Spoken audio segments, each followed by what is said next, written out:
Good afternoon, everyone. Welcome back to. 안녕하십니까 여러분. IFES 오신 것을 환영합니다. 지금 현재 북한의 도시만화경 국제학술회의를 개최하고 있습니다. 이번에 세 번째 세션을 진행하겠습니다. 저는 엄바벨이고요. IFES 국통문제연구소의 비지팅 펠로우로 지금 즉 초빙 연구원으로 활동하고 있습니다. 세 번째 세션을 이제 진행하고 있습니다. 세 번째 세션은 도시국가 평양, 과거에서 미래로라는 제목입니다. 이번 세션에는 세 분이 발표를 해주실 예정입니다. 세 분께서 줌으로 모두 연결이 해주실 예정이고 아니페르베 교수님은 서울대학교에서 줌으로 함께 해주실 거고 피르 메이세르 건축가님께서는 유럽에서 연결해 주실 예정이고 또 프로코 피레비치 교수님도 줌으로 연결해 주실 예정입니다. 필리퍼 메이세르 교수님께서는 이미 많은 저서와 출판물을 북한의 도시에 대해서 발표를 해주셨습니다. 현재 BDA의 대표로 활동하고 계십니다. 베를린에 있는 스튜디오입니다. 두 번째 연사는 일레노 프리코빌레비치 교수님이십니다. 스페인 카탈루니아 국제대학에서 교편을 맡고 계십니다. 북한의 건축물을 중심으로 발표를 해주시겠습니다. 세 번째 연사께서는 앞서 말씀드렸듯이 애니 교수님이십니다. 서울대학교 디자인학부에 재직하고 계십니다. 애니 패트릭 교수님께서는 미래 중심적인 시각으로 평양에 대해 발표해 주실 예정입니다. 패트릭 교수님께서는 건축 관점에서 평양에 대한 책을 영어 그리고 한국어 모두로 몇 년 전에 출판을 하신 바 있습니다. 그리고 세 분의 토론자께서 이번 세션에 함께해 주실 예정입니다. 첫 번째 토론자는 정인아 교수님이십니다. 한양대학교 건축학부 교수님이십니다. 정인아 교수님께서도 많은 논문을 북한 도시화에 대해서 출판을 하셨습니다. 두 번째 연사는 제 옆에 함께하고 계십니다.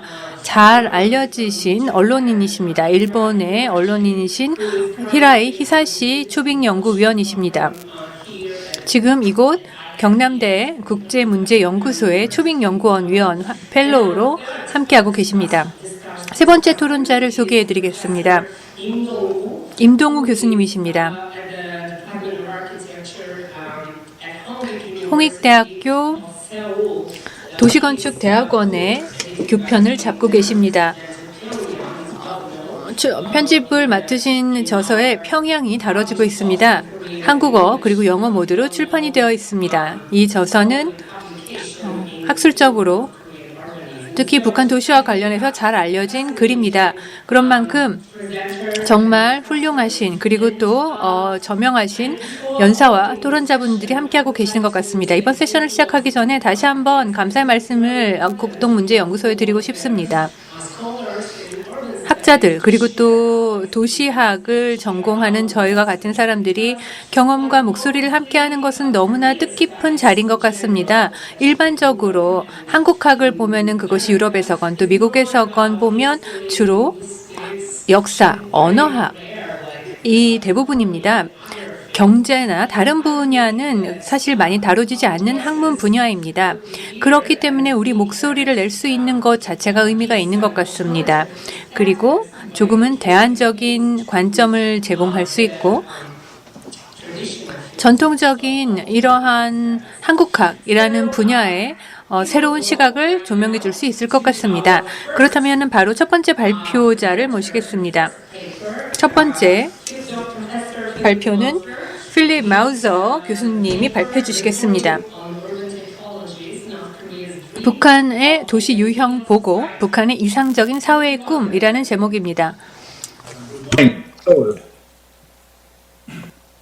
So thank you very much. 안녕하십니까? 예, 초대해 주셔서 감사합니다. 저는 굉장히 영광으로 생각이 됩니다. 그리고 이곳 독일에서는 지금 이른 시간입니다. 베를린에서 이른 시간이고요. 이제 발표를 시작하도록 하겠습니다.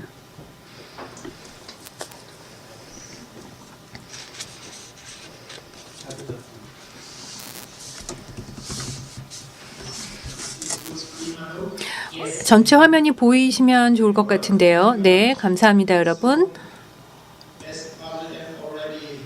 앞서 엠바벨 교수님이 말씀해 주셨듯이 도시 유형 보고 북한의 이상적인 사회화 꿈이 제 발표 주제입니다.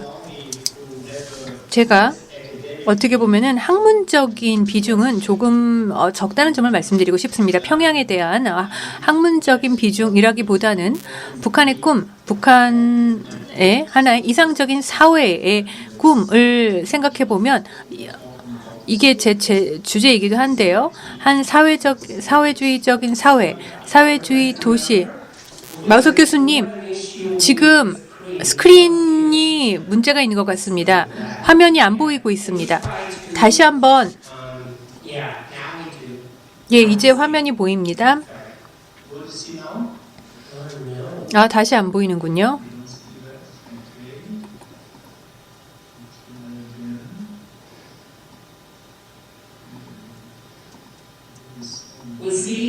이제는 보입니다. 이제 풀스크린이 안 보이신다는 거죠? 예, 지금은 또 화면이 안 보입니다. 안타깝게도 보이지가 않습니다. 예, 그럼 이렇게 보는 수밖에 없겠군요. I would be also like to share the presentation, so if you might contact Pavel later. 그리고 안파벨 교수님의 연락을 하신다면 제 발표 자료를 구하실 수 있을 겁니다. 궁금하신 분들께서는 전달해 드릴 수 있겠습니다. 제가 말씀드리는 관점은 학문적이지 않은 관점일 수도 있습니다. 북한의 이상적인 사회의 꿈이라는 제 주제로 제 관문점을 말씀드리겠는데, 제가 여기서 부연 설명을 드리고자 하는 것은 유럽 건축가의 시각이라는 점을 명심해 주시기 바랍니다. 저는 건축가로 활동하고 있고 또 출판가로도 활동하고 있습니다. 따라서 어떻게 보면은 특정 부분에 대해서는 조금 상충적인 관점을 드릴 수도 있겠습니다. 그래서 먼저 청중분들, 평양에 있는 이 침묵하는 청취자들에게도 먼저 감사의 말씀드리고 싶습니다. 물론 함께 동참할 수 있으면 얼마나 좋을까요? 그렇다면 정말 큰 도움이 되겠죠. 그런데 지금까지 제가 알기로는 지금 이 100분 이 참가자들이 계시는데, 우리는 북한에 대해서 이야기를 하고 있지만 평양과는 대화를 하고 있지 못하는 것이 사실입니다. 다른 동료분도 이런 이야기를 한 거를 들은 적이 있습니다. 북한에서, 평양에서는 평양 참가자가 내년에는 있으면 좋겠다라는 다른 연사분께서 말씀을 해주신 걸 들었는데, 저도 같은 생각에 공감합니다. 여러분들도 이 책을 아실 수도 있겠습니다. 평양에 대한 건축 문화적 가이드라는 책입니다. 이 책은 10년 전에 편집이 됐었습니다. 제가 최초로 학문적으로 접근을 해서 북한을 다뤄본 시도였습니다. 특히 평양을 중심으로 다루었던 출판물입니다. 그리고 유명한 제 동료인 안창모 교수님께서 오늘 벌써 발표를 해주신 연사시죠. 안창모 교수님 오늘 첫 연사분이신데 이 출판 프로젝트에도 동참해 주셨습니다. 그리고 이 출판물에 도움을 많이 주셨고, 전반적으로 독일어로 먼저 출판이 되어 성공을 했고, 그 다음에 영어로도 출판이 됐습니다. 그 후에 한국어로도 번역이 된 것으로 저희 출판 파트너인 서울에 있는 당리 파트너분이 번역을 해주셨습니다. 이 자료 수집을 위해서 저는 평양에 갈 수 있는 기회를 한 7번 정도 얻을 수가 있었습니다. 2005년부터 2011년의 기간 동안 방문을 할 수 있었습니다. 그 후에는 북한에 간 적이 없습니다. 일부는 출판된 이후에 가는 게 어떠냐라고 추천을 하기도 했었습니다. 2권짜리 책인데요. 첫 번째는 제 1권은 퍼블리싱 파트너, 즉 북한의 퍼블리싱 파트너 포런 랭귀지스와 함께 했었는데요.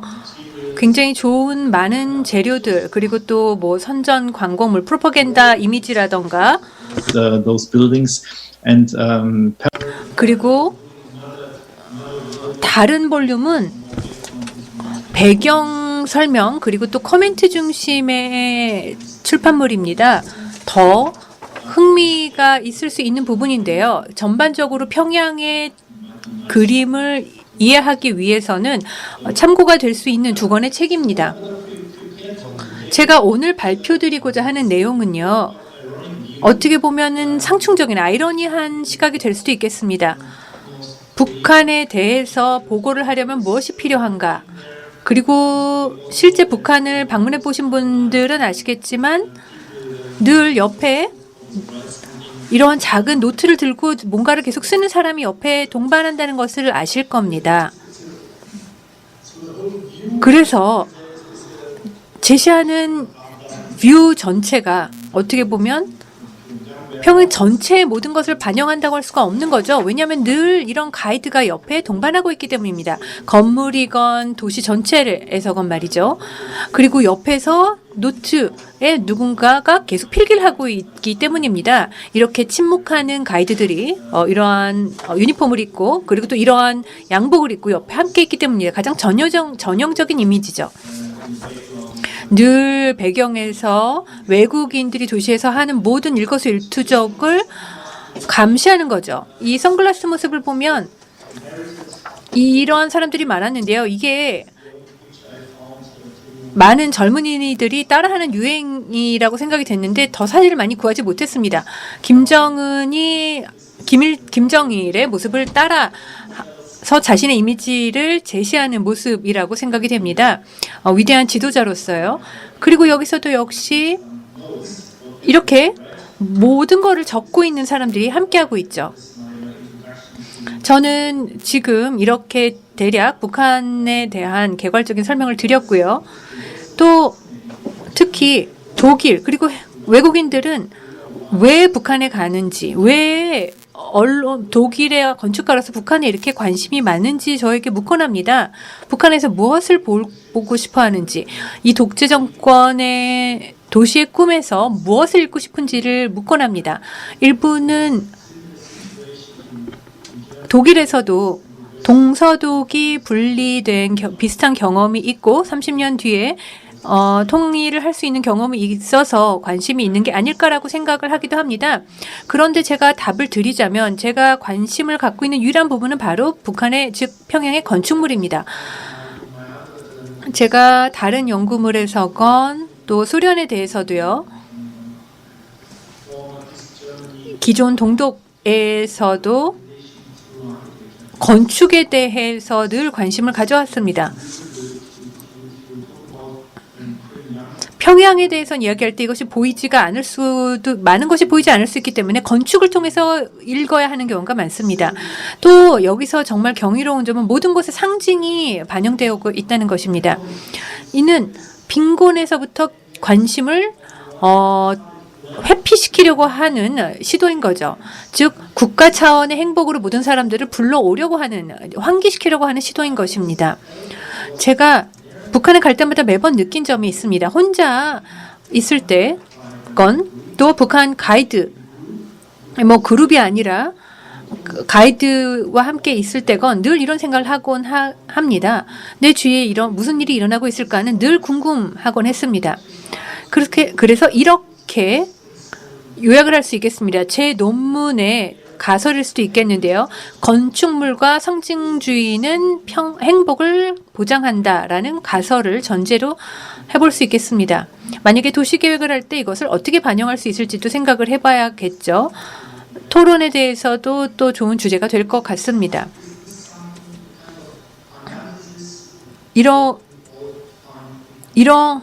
만약에 이런 내용을 우리가 실제 분석할 수 있을지 그리고 이러한 가설을 우리가 받아들일지 아닐지 이러한 점들을 탐구해 보고자 합니다.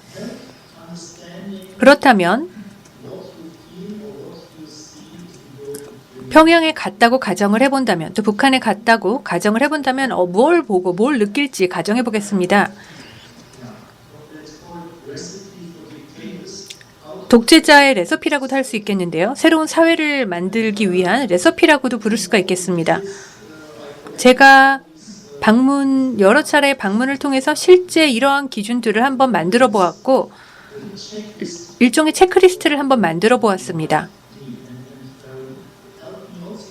그래서 이런 체크리스트들은 제 친구들 또 가족들한테 제가 북한에서 어떤 경험을 했는지를 설명하는 데에도 도움이 되었습니다. 이 7개 중 첫 번째는 어떤 주인, 지배자의 탄생, 신성한 신사, 그리고 새로운 시간 관리, 자연의 정복, 그리고 강박적인 도시계획, 새로운 종교에 대한 책을 출판, 그리고 또 지도자의 격상 및 확대. 먼저 신 혹은 지도자의 탄생을 보겠습니다. 제가 소위 말하는 북한의 베들레헴격인 곳으로 제가 가게 되었는데요. 저를 데리고 갔습니다. 이곳은 김일성의 탄생지고 모든 곳에 이런 것들이 나와 있어서 제가 사진을 찍었습니다. 북한을 가시면 이거는 꽃 박람회였는데요. 에서도 이런 이미지가 있었습니다. 두 번째 날 후반에 탄생지로 데려가 줍니다. 이곳은 마치 기독교의 예수님의 출생지 같은 곳만큼 신성시 되는 곳입니다. 베들레헴에 해당하죠. 그래서 하나의 지도자 또는 어떤 주의 탄생을 이야기합니다. 그러면은 탄생이 있은 후에는 사망이 따르겠죠. 그리고 좌측을 보시면 은행 지폐인데요. 주체 사상의 가장 신성한 신사죠. 종교를 대체하는 것이 주체 사상이죠. 김일성의 관이 금수산에 있죠. 그리고 금수산이 이 500원짜리 지폐에 찍혀 있습니다. 또 다른 문화에서는 또 다른 우측의 이러한 지폐를 보시면은 사우디아라비아에서도 이러한 메카의 카바, 바로 이슬람교의 순교지에 해당하는 거죠. 이러한 신성한 하나의 사원이 만들어지는 것입니다. 그리고 또 시간에 대한 새로운 측정 방식이 필요한 것입니다. 제가 처음 갔다 왔을 때 북한을 방문한 다음에 알게 된 것은 한국의 시간은 1912년, 즉 김일성의 출생 연도와 시작한다는 것을 알게 됐습니다. 독재 정권, 이러한 독재적인 시스템이 전체의 도시의 건축물을 지배하고 또 시간까지도 장악하는 것입니다. 3차원적인 공간만 장악하는 것이 아니라 이러한 주체 사상으로요. 주체 사상은 그 외에도 시간성까지도 장악하게 되는 것입니다. 저희 이러한 전 세계에서 사용되는 달력 체계와 비교를 해볼 수가 있겠습니다. 유럽 문화에서 처음 탄생됐지만 전 세계가 지금은 채택하고 있는 시간이죠. 그렇지만 이슬람 달력도 있고 또 유대 달력도 있기도 하죠. 5781년 같은 경우에는 기준 연도가 되고 있고 1442년 같은 경우가 이슬람의 기준 연도죠.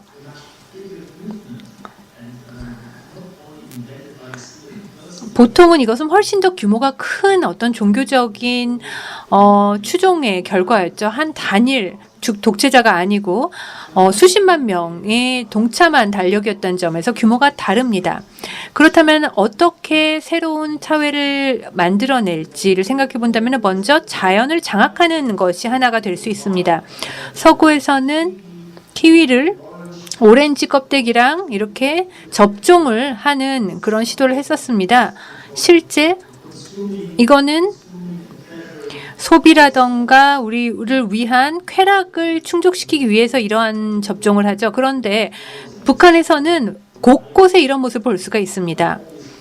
제가 볼 때는 어디서든 꽃이 있었는데요. 김일성이야 뭐 김일성화, 김정일화가 있는데 김정은화가 아직 있는지는 모르겠지만 아마 곧 나오지 않을까 생각이 됩니다. 즉 사람에 대한, 즉 인간에 대한 지배력뿐만 아니라 자연에 대한 지배력까지도 주장하고 있는 것입니다. 이러한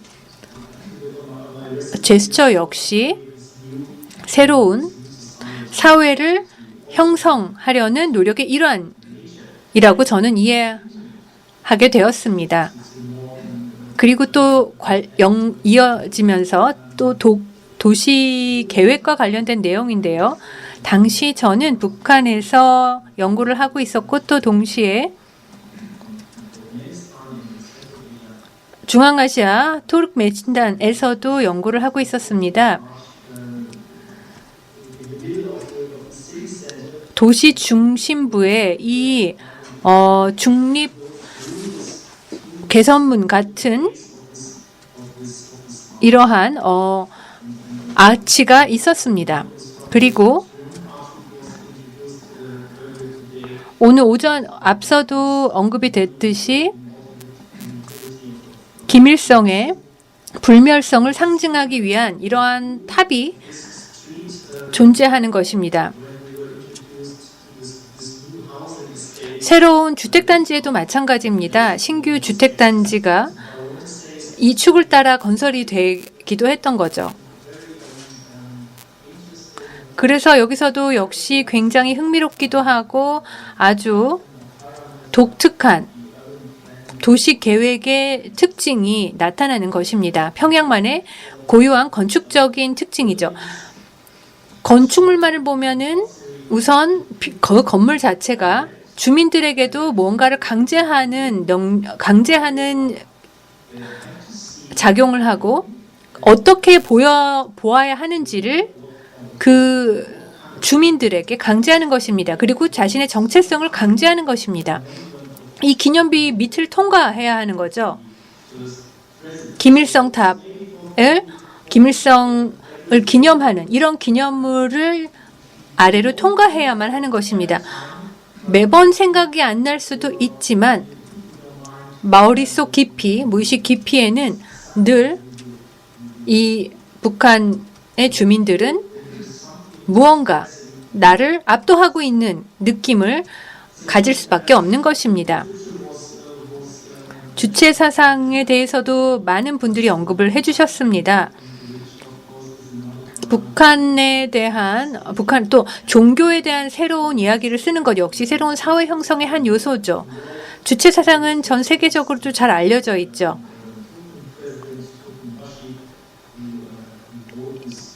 투르크멘 코란도 그러한 하나의 사례가 될 수가 있습니다. 루흐마나의 책에서도 완벽한 투르크만 종교인이 되는지를 기술하고 있습니다. 같은 맥락으로 주체사상 역시 종교화되고 있고 이 주체사상 탑이 그것을 표상하고 있는 것입니다. 제7대 기준은 지도자의 확대 과장입니다. 아시다시피 평양 만수대를 가시면 아버지와 아들의 동상이 서 있습니다. 굉장히 과장되게 큰 모습으로 확대되어 있습니다. 이는 북한에만 국한된 것은 아니죠. 예를 들어 카자흐스탄 좌측에서와 같이 이러한 기념물들이 있습니다.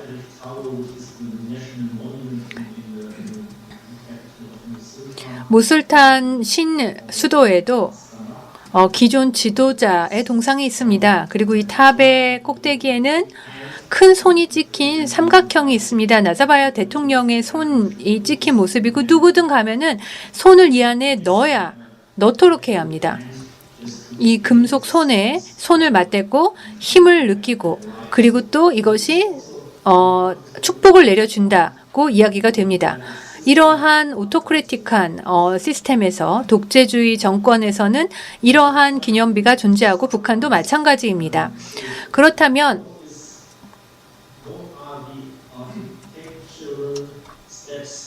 건축학적인 관점에서 북한에 이해하려면 어떤 것들이 필요할지를 생각해 본다면 먼저 하나의 건축물이 이러한 출생지에 있을 수 있어야겠죠. 그래서 여기에 신성한 요소를 줄 수가 있어야겠죠. 그래서 신성한 어떠한 이러한 신사가 존재해야 하는 것입니다. 그리고 시간을 새로 측정하고 공간뿐만 아니라 시간을 장악하도록 하는 거죠. 그리고 자연에 대해서도 권력을 행사하고 자연의 법칙을 지배하고 장악하도록 하는 것도 또 하나의 기준입니다. 도시 기획과 건축에서도 마찬가지입니다. 도시 계획은 도시 계획 자체가 사람들을 계몽하는 의도를 갖고 있습니다. 완벽한 도시 경관을 제공하도록 하는 거죠.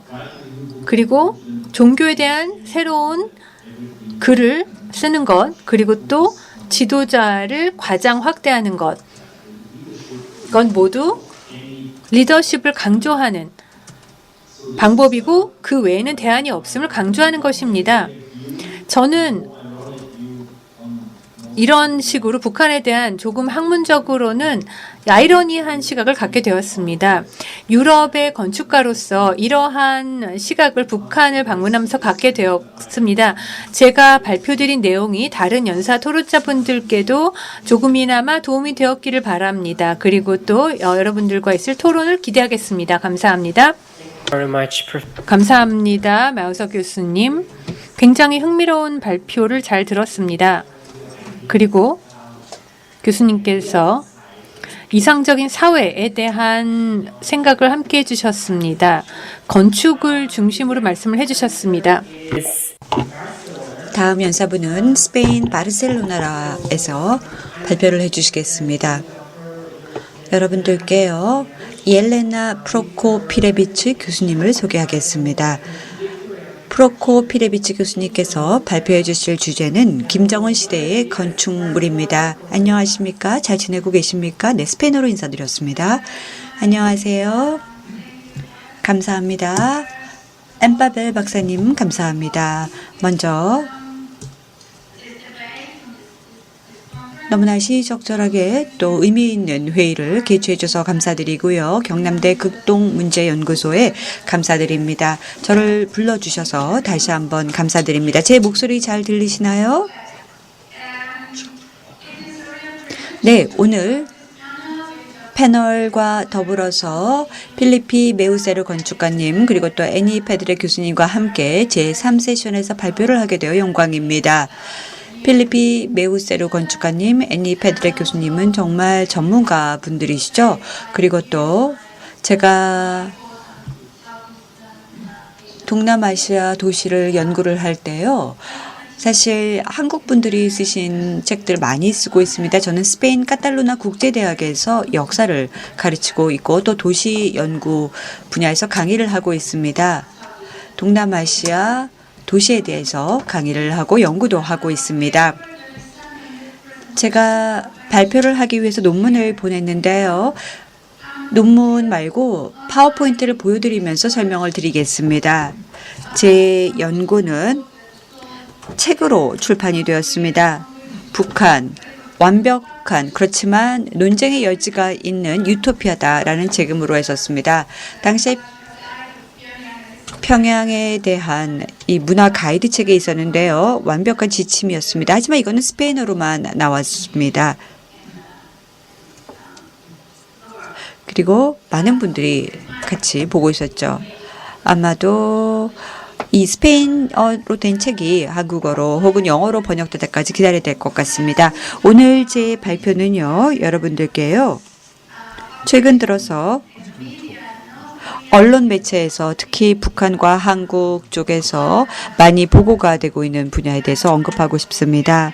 평양이 어떻게 발전하고 있고 그리고 또 김정은 통치 10년 동안에 얼마나 많은 새로운 평양 건축물들이 세웠는지에 대한 건데요. 여러분도 익히 아시다시피 일부 사례의 경우에 있어서는요. 도시계획 그리고 또 건축이라는 차원에서 이전 그러니까 김정은 통치 이전 시대의 결과로 지금 건축되는 것도 있고요. 또 가끔은 모순과 복잡성이 나타나고 있습니다. 왜냐하면 전체주의적인 혹은 사회주의적인 체제에서 봤었을 때 김정일이 계획하고 있었던 도시계획이고 다시 또 김정은 통치가 시작이 되었을 때 서로 모순이 되고 있습니다. 그래서 건축의 모순과 복잡성이라는 생각을 하셔야 됩니다. 최근 동유럽 쪽에서 보면은 그리고 또 서유럽 쪽에서 보면은 당연히 포스트 모던 건축 전환을 표시하고 있는 로버트 벤틀의 텍스트 탐구에서도 나오고 있는데요. 이 도시 그리고 건축 공간에 대한 다양한 이해와 사용의 가능성을 이 모순과 복잡성이라는 것들이 열어주고 있습니다. 왜냐하면 우리가 과학적으로 정확하게 표현할 수가 없지만 이 약간의 모순적인 상황에서 김정일이 정했던 주체 건축에 관한 사회주의적인 도시 계획을 저는 오늘 살펴보고 싶습니다. 과연 도시의 역할, 도시 내에 도시에서의 위치, 좋은 연결, 기념비적인 공간의 근접성, 또 멋진 전망과 같은 기능뿐만이 아니라 기능 개념을 확장하는 표시로 건축 양식의 사용 그리고 또 같은 기능의 최근 평양에서 건설되거나 계획되고는 프로젝트 분석 같은 것들을 한번 제가 오늘 다뤄보도록 하겠습니다. 그리고 또 김정은은 그 아버님과 마찬가지로 새로운 건축에 대한 지침을 발표했습니다. 다시 말해서 2014년에 새로운 세계 건축이라면서 자신의 지침을 발표했습니다. 이게 하나의 지침이 됐던 내용이기 때문에 제가 여러분들께 김정은의 건축 지침에 대해서도 언급을 해보겠습니다.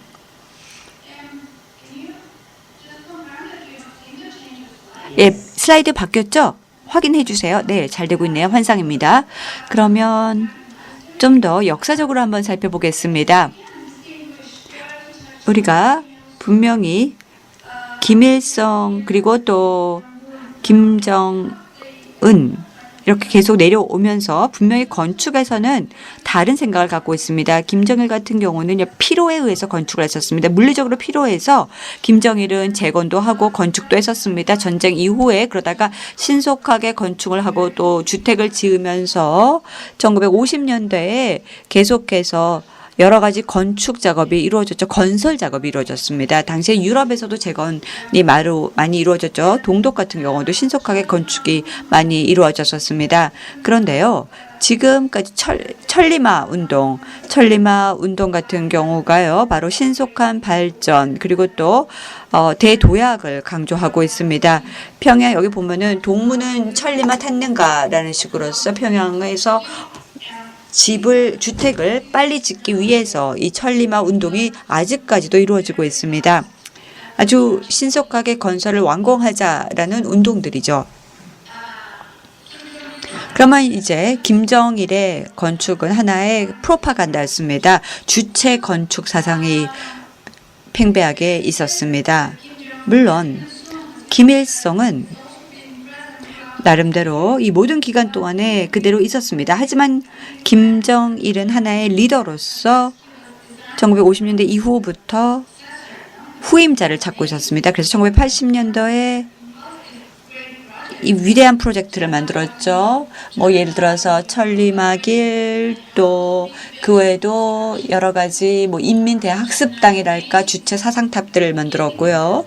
그리고 올림픽 게임이 서울에서 개최되고 나서부터도요. 북한의 건설 물결이 계속 이루어지면서 사회주의 현실주의가 이루어졌었습니다. 그래서 소련 그리고 또 사회주의, 그러니까 포스트 모더니스트의 복귀가 사회주의 모더니스트 산업화랑 같이 이루어지면 새로운 사회적 경제적인 전환이 이루어졌었습니다. 그래서 역사학자들은요, 이거는 어떤 고전 건축의 복잡성이다라고도 언급을 하고 있습니다.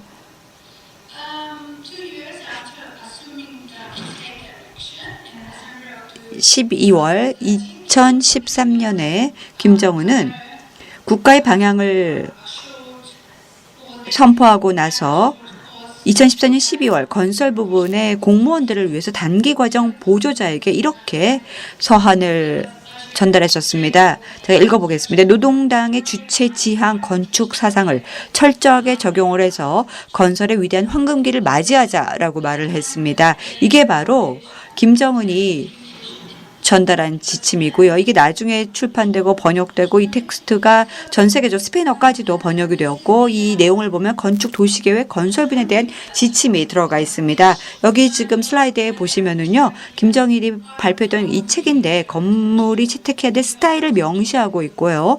국제적 경향, 지역적 맥락에 맞춰서 좀 더 혁신적, 기능적인, 현대적인 디자인을 선호한다라는 내용입니다. 그런데 김정일과는 달리 김정은은요. 정확하게 뭐 이렇게 나가자라기보다는 그냥 현대 스타일을 좀 더 현대적인 디자인을 더 선호했었습니다. 그래서 국제적으로 우리가 발맞춰 가자. 그렇다고 또 복제하는 건 아닙니다. 그냥 국제적인 경향이 있는데 그 국제적인 경향을 좀 더 북한에 맞게 북한의 맥락에서 혁신적으로 만들자라는 지침을 하달을 했습니다. 그래서 또 선호가 분명히 있으면 기술 발전을 굉장히 선호하고 있습니다. 신기술이 계속해서 건설과 건축에도 그리고 또 여러 가지 건축 자재까지도 적용이 되었습니다.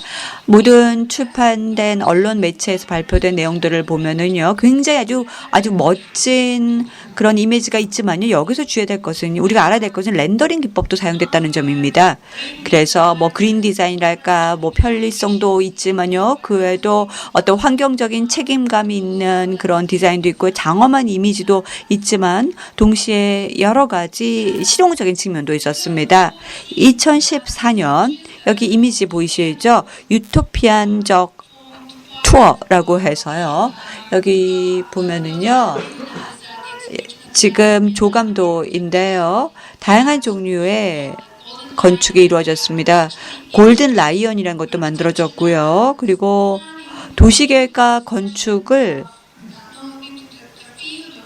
실제로 좀 더 북한 연구에서 도입이 되고 있었습니다. 그래서 미래건설의 사실적 렌더링이 새로운 프로젝트 대중미디어의 홍보의 표준이 되었고 건축의 장엄한 이미지가 선행되면서 이제 각기 다른 모호한 지향성도 갖고 있죠. 진보하고 전통. 그러면서 북한의 사회, 북한의 역사, 북한의 정치까지도 모두 다 들고 있습니다. 저는 그 당시에 이 이미지를 보면서 이해를 못했습니다. 하지만 김정은의 가이드라인 지침을 읽고 나서 이해가 되었습니다. 그렇다면 다시 말해서 여기 지금 표현하고자 하는 건축의 지침이 무엇인지 이해할 수가 있었습니다. 혁신적, 그러면서 아주 스펙테큘러하고 멋지면서 그러면서 자연을 존중하는 그러한 내용들이 있습니다. 빌딩이랄까 이 모든 것들을 보면은요. 또 뭐 강의 흐름이랄까 또 나무랄까 이 모든 것들은요. 에너지 발전이랄까 그래서 지속적으로 녹색과 조경 설계 지능형 기술 그러면서 유토피안 툴이 적용이 됐던 것이죠. 어쩌면 좀 뒤처진 아이디어일 수도 있겠지만요. 여튼 신규 프로젝트로서 빠른 발전을 장려하면서 이루어지고 있습니다. 이제부터는요. 제가 현재 프로젝트, 최근에 이루어졌던 프로젝트를 소개하겠습니다. 아까 다른 분들이 발표했던 내용에서 이미 언급이 되었지만요. 김정은이 10년간 했던 가장 손꼽히는 스타 프로젝트들을 한번 소개를 해보겠습니다. 좀 더 도시의 입지를 체계화시켰습니다. 그래서 역사 그리고 또 주체 사상을 그대로 표현하고자 했었습니다. 예컨대 체계화시켰다는 것은요. 뭐 수변로 같은 거를 표현하고자 했었고요. 그리고 또 도시 중심지로 연결했고 그리고 또 다시 한번 역사적 또 기념비적인 장소를 연결하기도 했었습니다.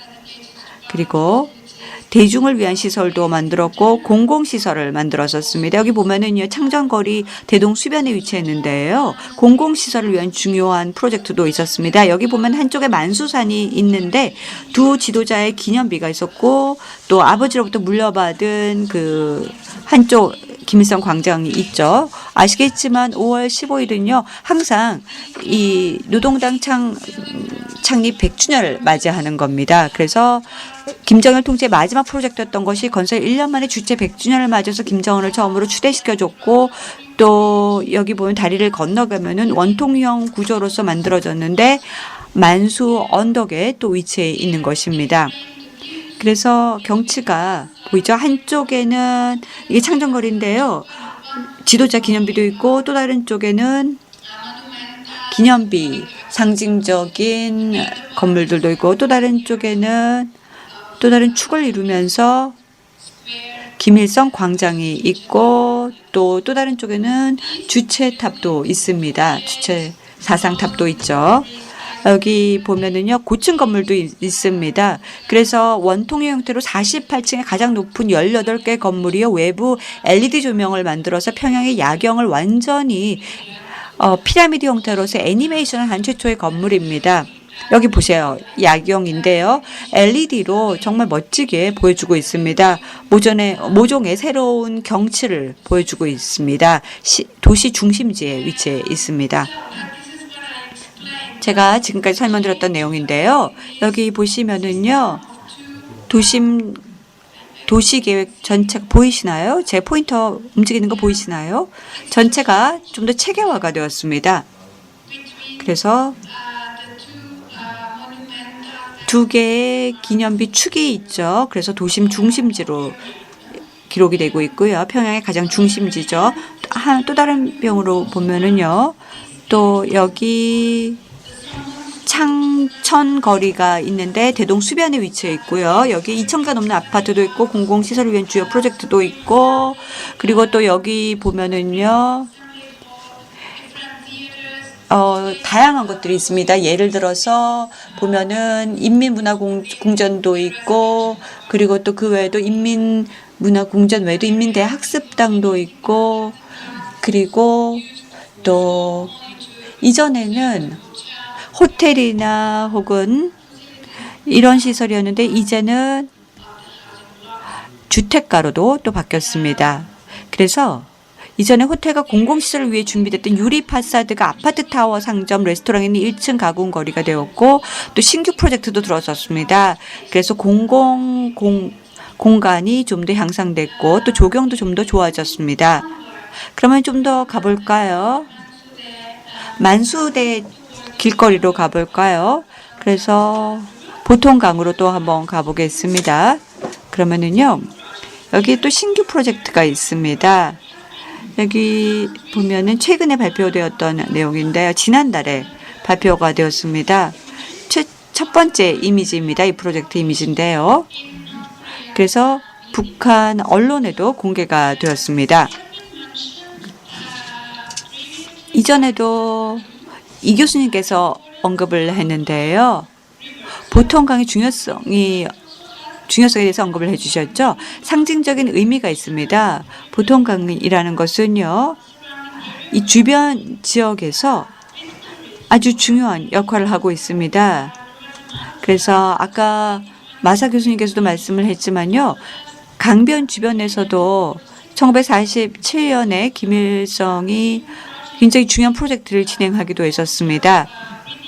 그래서 이 상징적인 공간이면서 대동강 수변의 연결고리를 표현하고 있고요. 그리고 또 이 강변의 문화시설인 당창건 기념비 같은 것들이 만들어지고 천리마길도 있고 그리고 또 대중시설들이 이 수변 주변에 있습니다.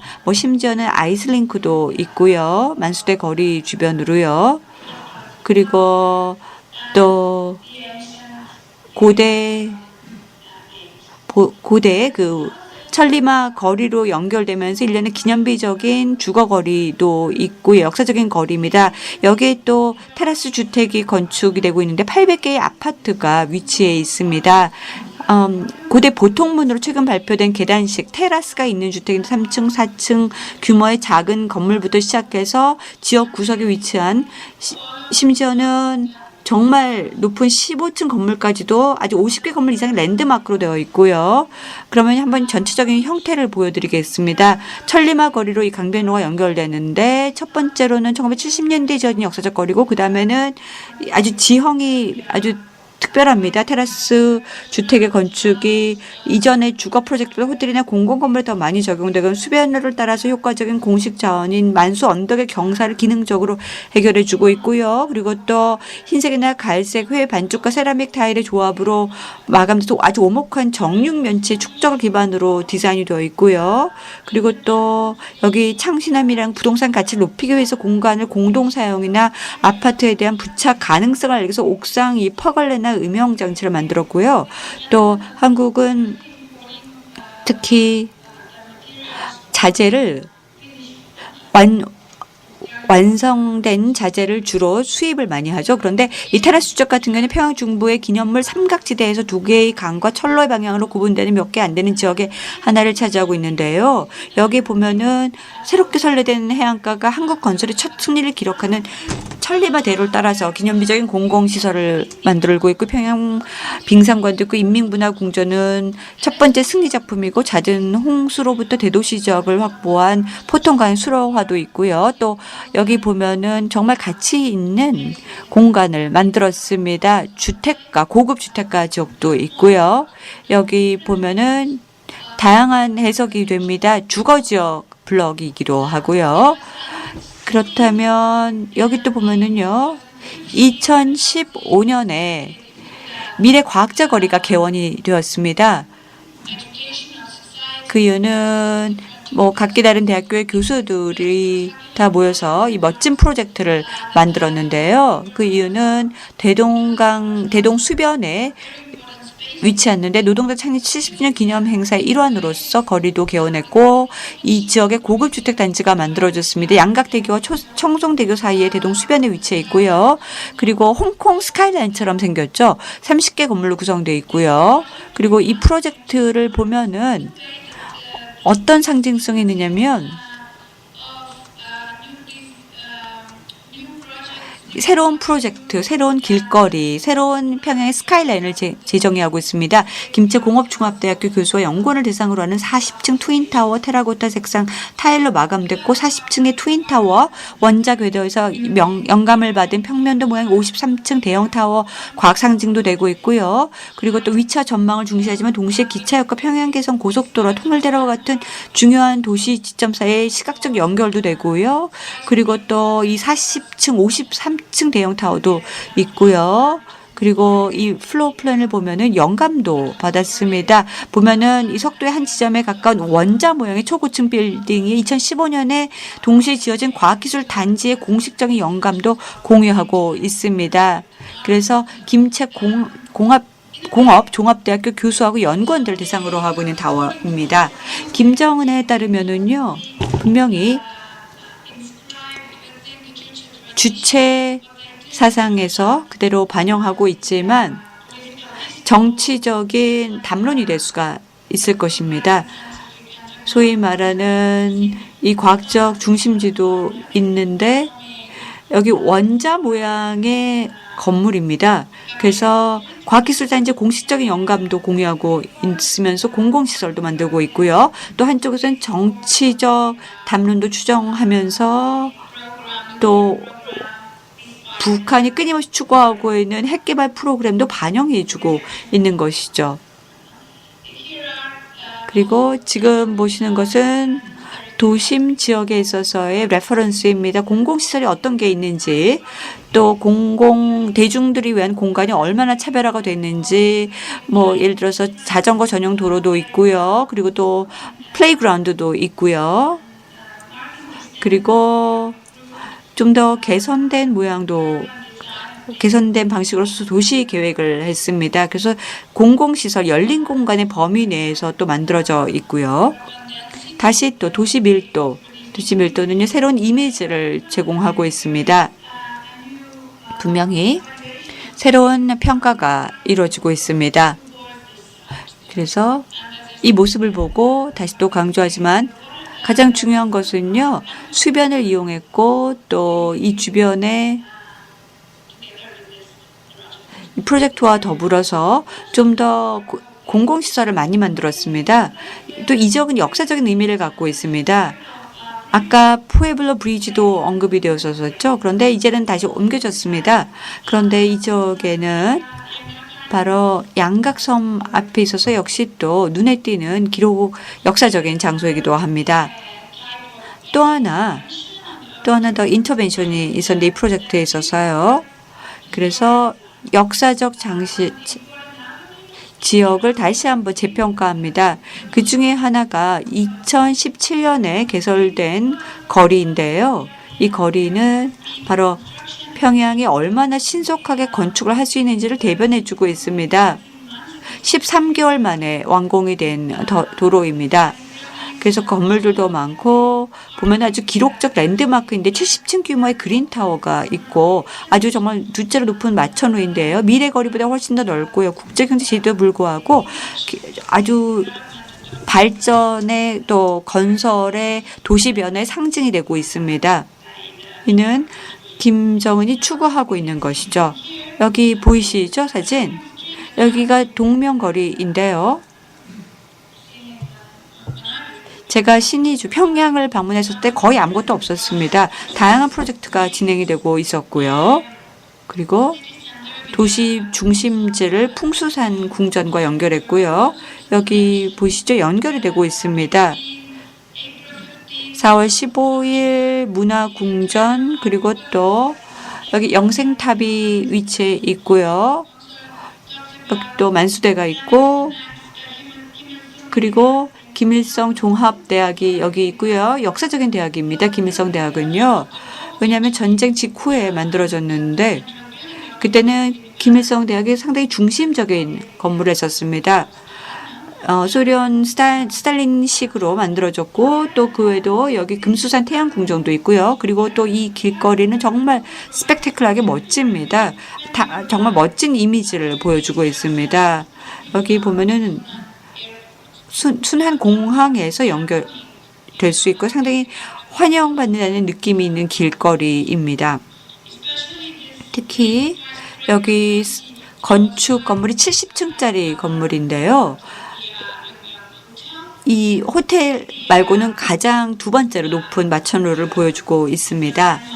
그래서 랜드마크가 되고 있죠. 눈에 띄는 기록적인 초고층 건물입니다. 몇 가지 더 사진 보여드리겠는데요. 이것도 아마 잘 알려진 건물들입니다. 여러분도 다 보셨을 거라 생각하는데요. 또 여기에는 다른 도시의 멋진 모습들도 보여주고 있습니다. 또 대중들의 시설들도 상당히 많은데요. 그린 디자인을 많이 고려하고 있습니다. 그래서 태양 전지판도 설치한 모습도 있습니다. 재생에너지를 활용하려는 것이죠. 그리고 또 평양 주민들이 최근 몇 년 동안에는요, 개인 소유의 태양광 패널을 사용해서 에너지 수요를 공급하려고 하고 있고요. 또 조경 디자인을 보면은, 여기도 있네요. 여기 보시면은 이게 바로 문화궁전이고 쇼핑센터이고요. 역시 지붕에 보면은 태양열 전지판이 있습니다. 태양광 패널. 그리고 물 표면 여기 보이시죠? 녹색 디자인이고요. 그리고 또 다른 아주 너무나 환상의 멋진 길도 여기 있습니다. 또 보다 개선된 대중공간, 역시 태양열, 그러니까 태양열 가로등도 있고 태양광 패널도 등장하고 있고 또 이렇게 좀 더 재생에너지 수요를 공급하려는 의도로 만들어진 게 많습니다. 또 다른 프로젝트 보여드리겠습니다. 최근 들어서 발표되었던 건데요. 김종숙 길거리입니다. 이 길거리는요, 모란봉구에 만들어져서 개선문 주변에 있습니다. 김일성 아주 광장이 아주 역사적인 스테디움이죠. 역시 여기에서 원래 고려를 했던 것은요. 김일성이 여기에서 김정숙 대로를 건설하면서 모란봉 지구 비파동과 또 우물동 지역에서 선포했고 자유와 독립을 선포했습니다. 1945년에 거기에다가 김정숙 대로 건설을 명령한 것입니다. 그래서 개선문과 김일성 경기장 옆에 있는 역사적인 지구입니다. 상징적으로 이 지역이 굉장히 의미가 있습니다. 왜냐하면 자유와 독립을 선포했기 때문에 지도자 혁명적 김종숙이라는 사람이 혁명적인 이 김종일의 할머니이기 때문에 김정일의 그래서 아주 이상적인 장소입니다. 그리고 이 주변은 굉장히 좀 복잡합니다. 그리고 또 글쎄요 분쟁이라고 말하고 싶지 않고 복합적이라고 말씀을 드리고 싶습니다. 왜냐하면 재설계를 하려면 좀 복잡합니다.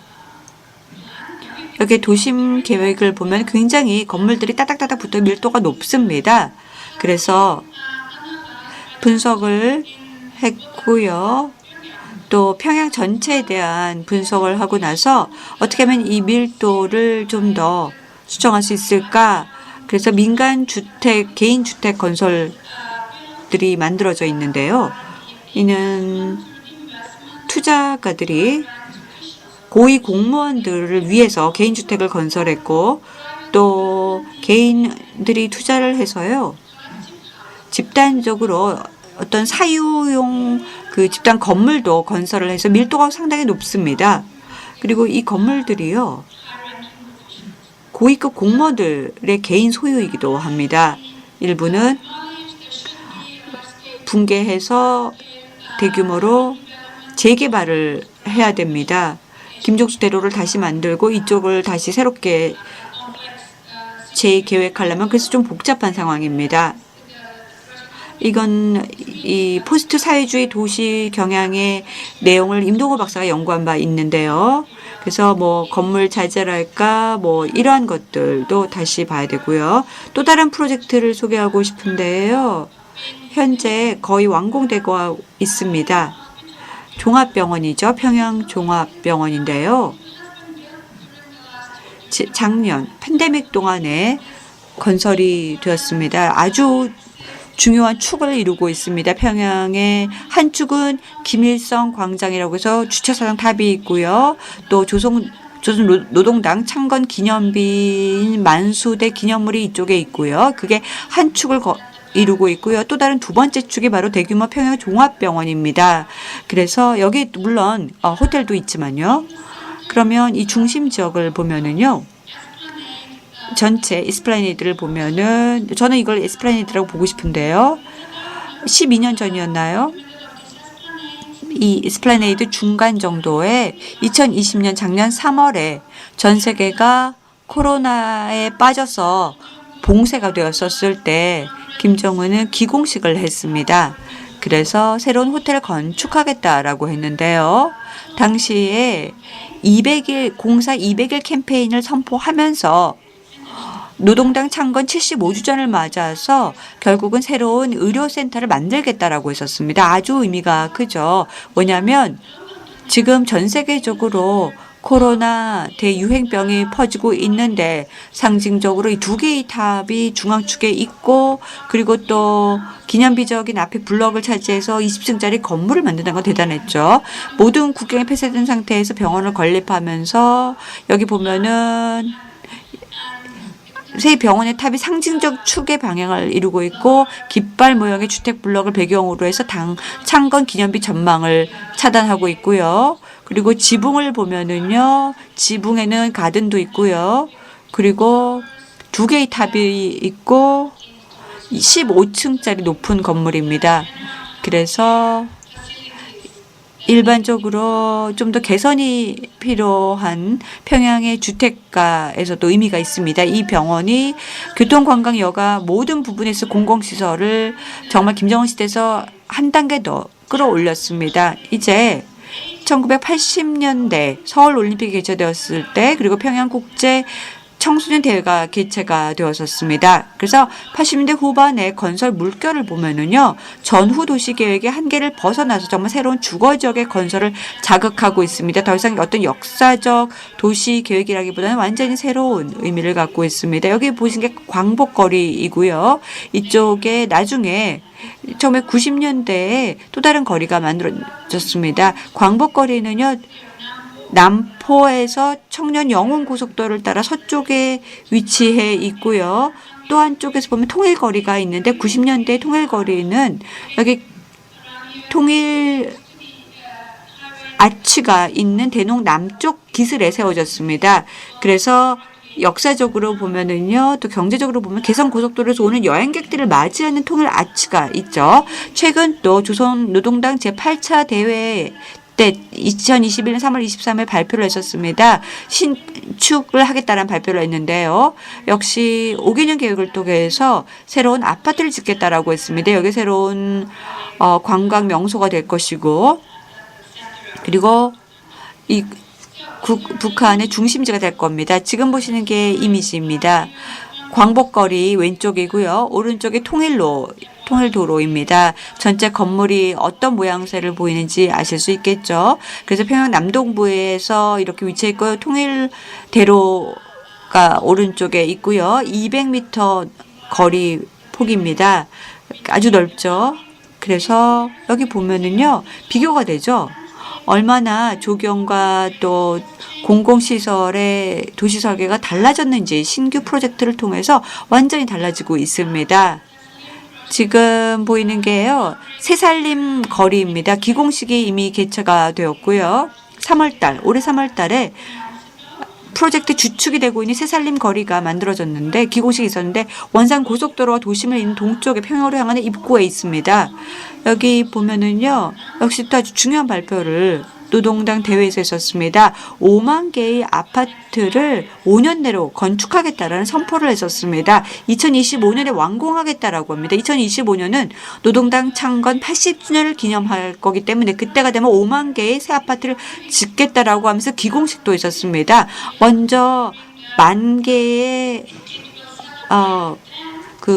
아파트를 먼저 할 것이고 건설할 것이고, 그리고 나서 주최사상 110주년을 기념할 때 1년 만에 완공될 거다라고 합니다. 엘레나, 빨리 발표를 마쳐주시기 바랍니다. 네네, 죄송합니다. 1분만 더 하겠습니다. 지금 보시는 것이 새살림 거리이고요. 대중시설, 공공시설 개선이 되었죠. 다시 또 강조하지만 또 다른 랜드마크가 될 것입니다. 고층 건물들이 세워질 거고요. 그래서 길 2개를 연결하고, 또 여기 보면은 밀도가 좀 더 높아질 것입니다. 이게 제 마지막 사진입니다. 제가 빨리 발표를 마치도록 하겠습니다. 분명히 평양 중심지 파노라마 뷰가 완전히 달라지고 있습니다. 제가 백두산 아카데미 건축가가 그린 그림인데 왼쪽이 2009년도 모습입니다. 그런데 왼쪽이 2009년이고 오른쪽이 올리브 와림 라이트가 2018년에 그린 겁니다. 어떻습니까? 완전히 새로운 프로젝트, 새로운 스카이스크래퍼, 모든 게 다 달라졌습니다. 그래서 우리가 목도하고 있는 모습은요, 분명히 보다 개선된 이 프로젝트가 이제는 새로운 거리화가 돼서 새로운 모더니티, 현대화된 생각들을 그대로 반영해주고 있습니다. 그리고 또 좀 더 정치적, 그러니까 미래 거리, 이 초고층 건물이나 과학기술센터나 이 모든 것들은 정치적인 담론을 의미하고 또 국제적 반대 저항하고 있고요. 그리고 또 이 프로젝트가 무엇을 가지고 있는가? 첫째,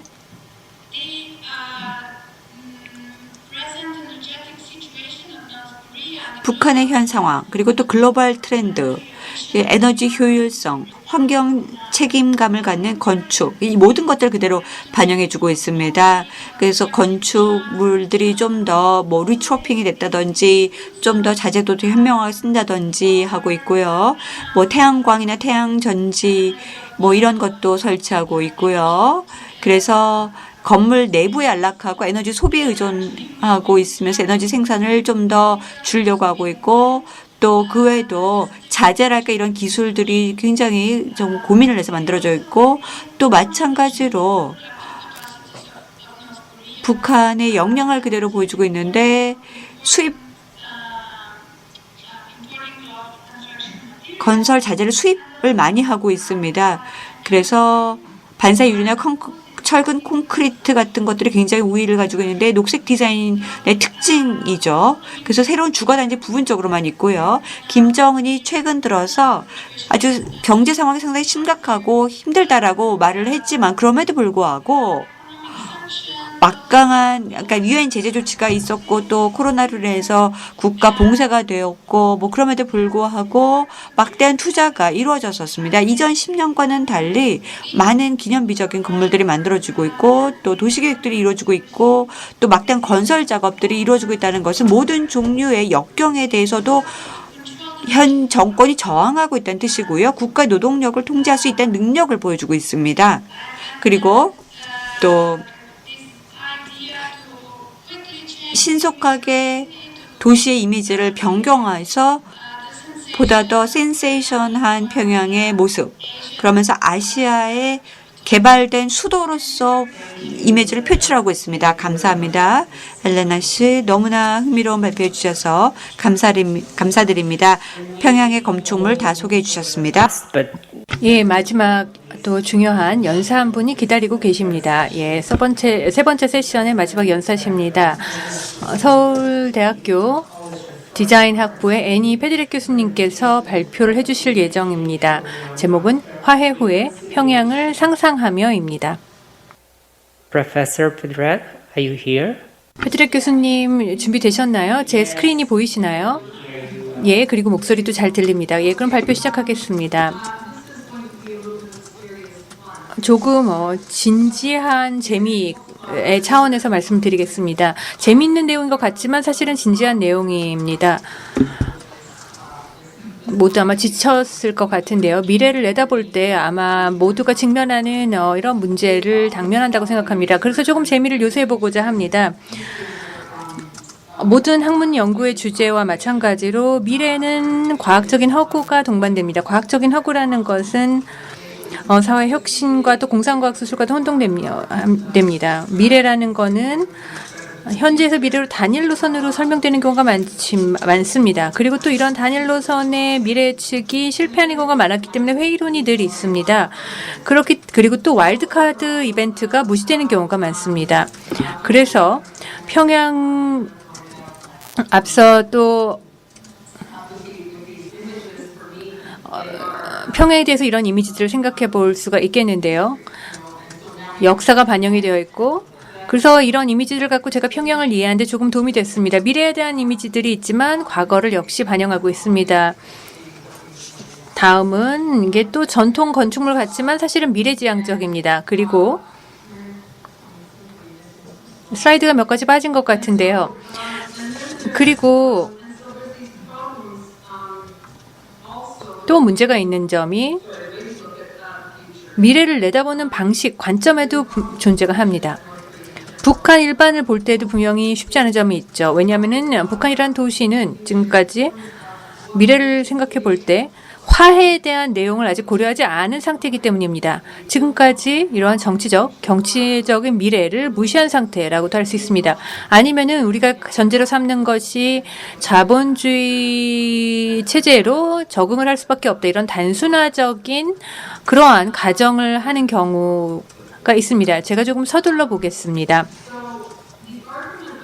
제가 기본적으로 주장하고자 하는 바는 이런 이미지들을 조금 언급되었듯이 소위 신민족주의라는 아니면은 민족주의 건축이라고 부를 수 있겠습니다. 제가 사실 좋아하는 용어들입니다. 여기서 문제는 더 큰 맥락을 간과하고 있다는 것입니다. 이 건축물이 어디서 오는지를 간과하고 있는 것입니다. 왜냐하면 디자인이건 상상이건 생각해 볼 때 통일이 사실이 워낙 복잡한 또 여러 가지로 지정학적으로 많은 것들이 혼재한 그러한 개념이기 때문에 이해하기가 쉽지 않고 예측하기 쉽지 않다는 것입니다. 그래서 저는 기본적으로 이렇게 주장하고자 합니다. 우리는 미래를 알 수가 없고 평양의 미래도 알 수 없습니다. 그리고 또 평양의 미래도 공간도 예측할 수가 없습니다. 왜냐하면 통일의 모습을 예상할 수가 없기 때문이죠. 왜냐하면 와일드카드가 너무 많기 때문입니다. 그럼 이 문제도 귀결됩니다. 미래, 평양의 미래 그리고 또 평양의 공간의 미래를 과연 내다볼 수 있는가라는 질문에 저는 그렇다, 가능하다라고 주장하고 싶습니다. 하지만 여기에 새로운 인식론을 대안으로 삼아야 한다고 주장하고 싶습니다. 기존의 방식이 아니라 상상력의 인식론, 즉 허구도 하나의 새로운 지식의 수단으로 받아들여야 된다라는 점을 주장하고자 합니다. 이 점을 반박하려는 사람들도 많을 것입니다. 단순히 허상에 해당하는 아이디어라고 주장을 하는 경우가 있겠지만 우리는 사실은 알 수 없는 것들을 이미 상상력을 통해 알고 있다는 점을 인정해야 합니다. 그렇다면 상상은 무엇일까요?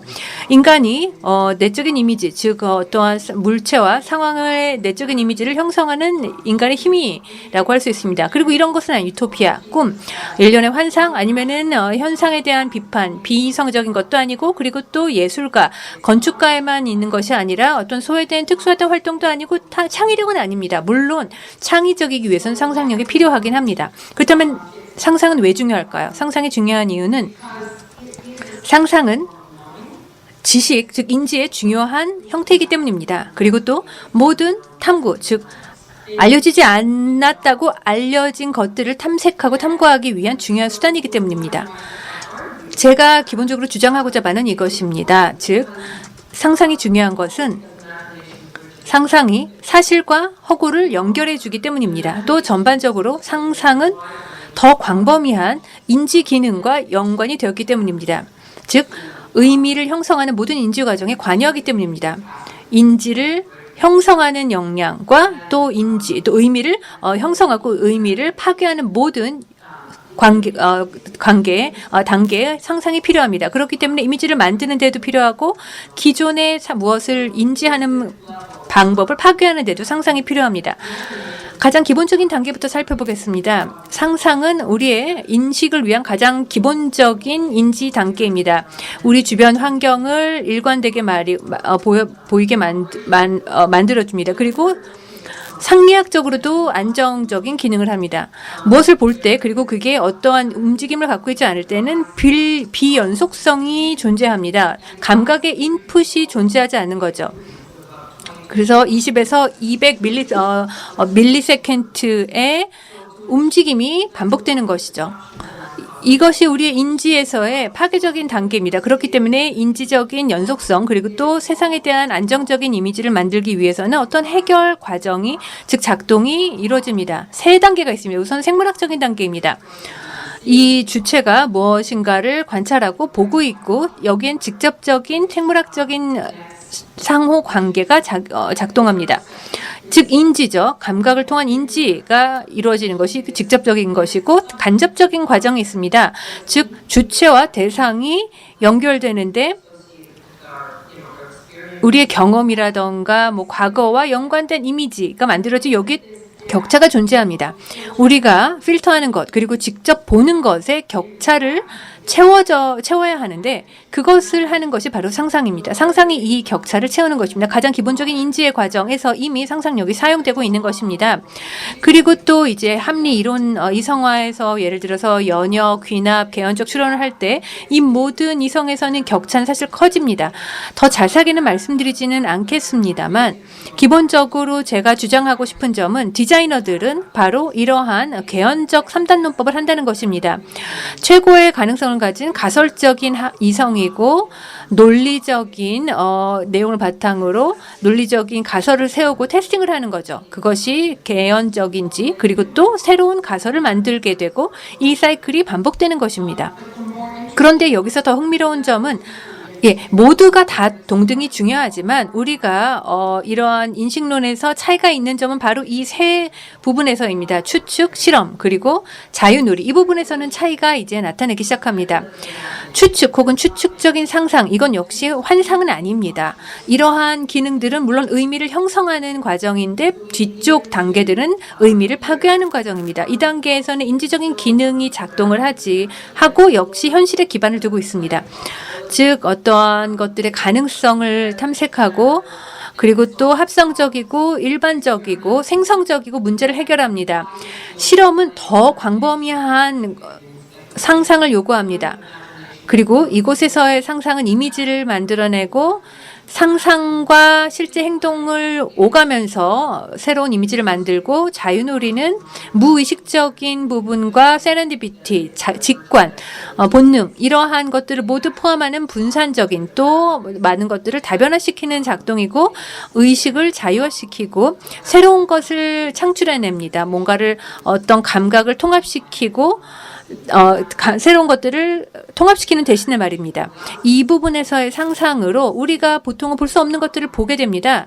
왜냐하면 우리의 직관이 뛰어오를 수 있게 해주기 때문입니다. 그렇기 때문에 모든 전략과 저희의 인지 기능에 상상이 관여합니다.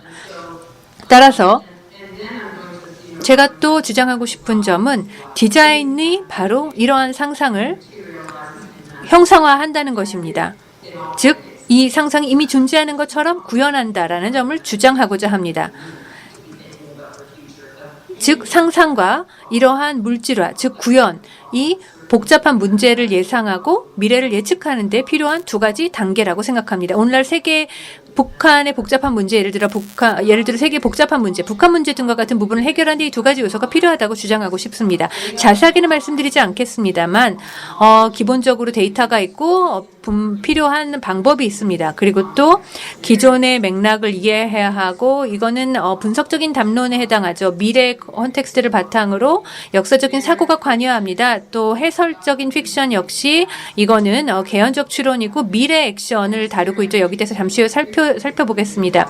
실험, 수축, 자유놀이는 역시 시각화와 형상화의 과정입니다. 그래서 추측과 관련해서도 많은 단계들이 있습니다. 여기에 주요 팩터들을 살펴보겠습니다. 미래 맥락에서 가장 미래 컨텍스트를 보면은 여러 가지 가능성이 있습니다. 좀 확률에 따라서 그럴듯한 또 실제 일어날 법한 여러 가지 단계들이 있습니다. 제가 시나리오를 구분하고 있는데요. 이것은 여러 대안을 제공하기 때문입니다. 실제 가능한 것들이죠. 실제 하나의 획일적인 미래가 아니라 여러 개의 가능성을 옵션으로 제공하는 것입니다. 그리고 이러한 대안들 그리고 동등하게 의미가 있는 가치가 있는 시나리오들입니다.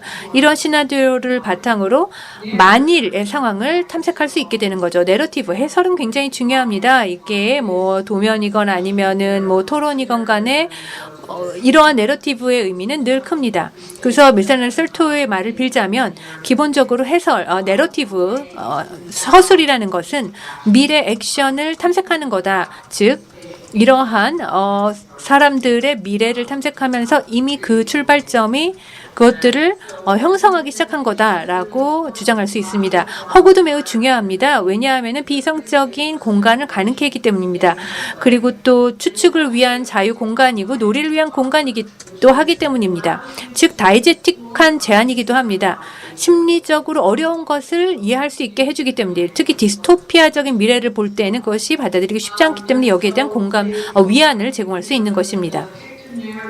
허구적 내러티브를 먼저 살펴보겠습니다. 이것은 공간에 대한 이야기라고 할 수 있겠습니다.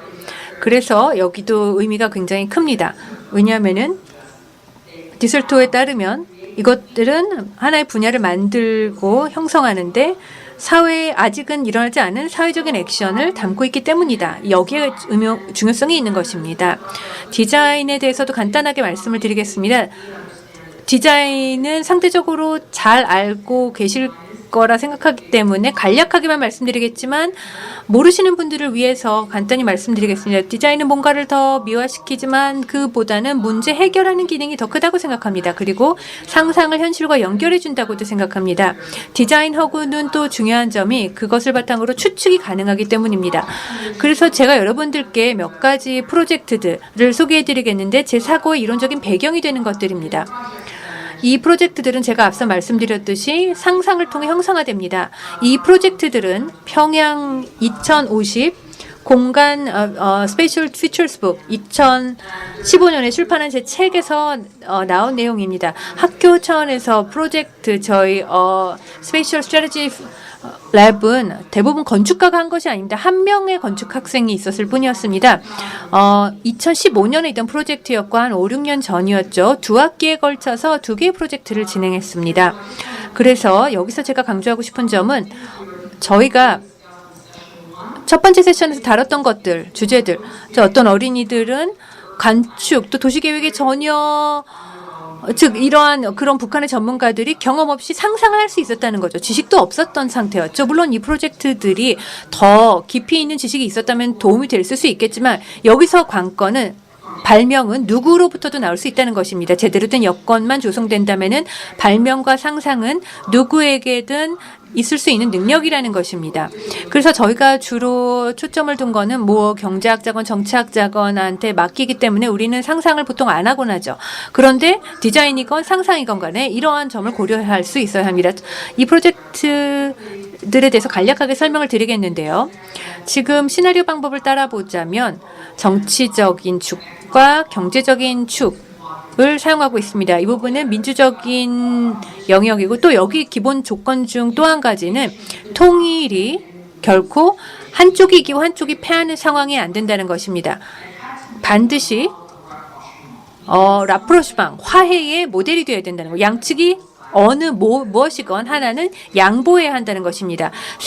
승자, 패자가 있는 시나리오는 우리가 모두 예측 가능하기 때문에 그 대신에 다른 시나리오, 다른 컨텍스트를 생각해 볼 필요가 있습니다. 어떤 컨텍스트가 있다면 예를 들어 어떤 통일이 있을 수 있는지 그리고 또 그런 경우에는 어떠한 건축물, 어떤 도시계획이 나올 수 있는지를 생각하는 것이 더 흥미롭기 때문입니다. 첫 번째 시나리오는 제가 간단하게만 설명을 드리겠는데요.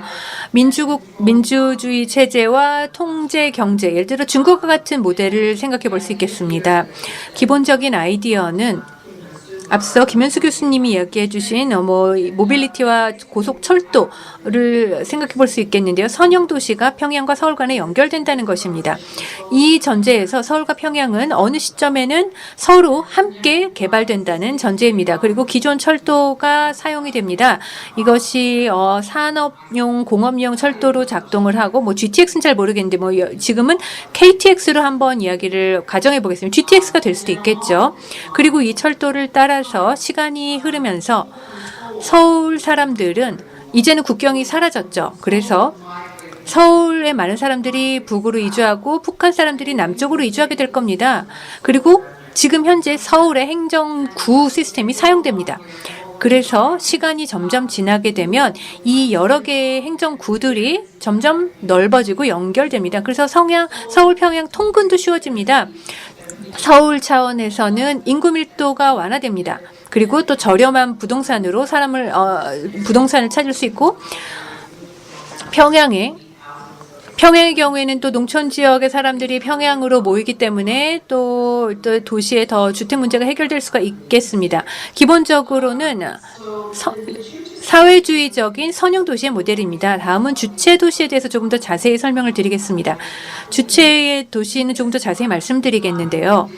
이 시나리오에서의 키 팩터는 역시 유사합니다. 통제된 경제가 전제조고 그리고 전보다는 통제가 조금은 적습니다. 하지만 전에는 중국 모델을 따랐는데 이거는 중국 모델을 따랐기 때문에 저희가 더 잘 알고 있겠지만 이 모델은 민주적인 요소가 더 강합니다. 그리고 또 민주주의 국가에서 온 거기 때문에 조금 더 섬세합니다. 이 화해 과정에서 한국은 두 개의 공화국이 만드는 것입니다. 즉 남한공화국 그리고 또 북한공화국이 형성됩니다. 그리고 대한연방이 형성됩니다. 대한연방은 새로운 정치정당 즉 한국당이 정치를 합니다. 그리고 북한 측, 남한 측으로부터 동등한 당원으로 구성됩니다.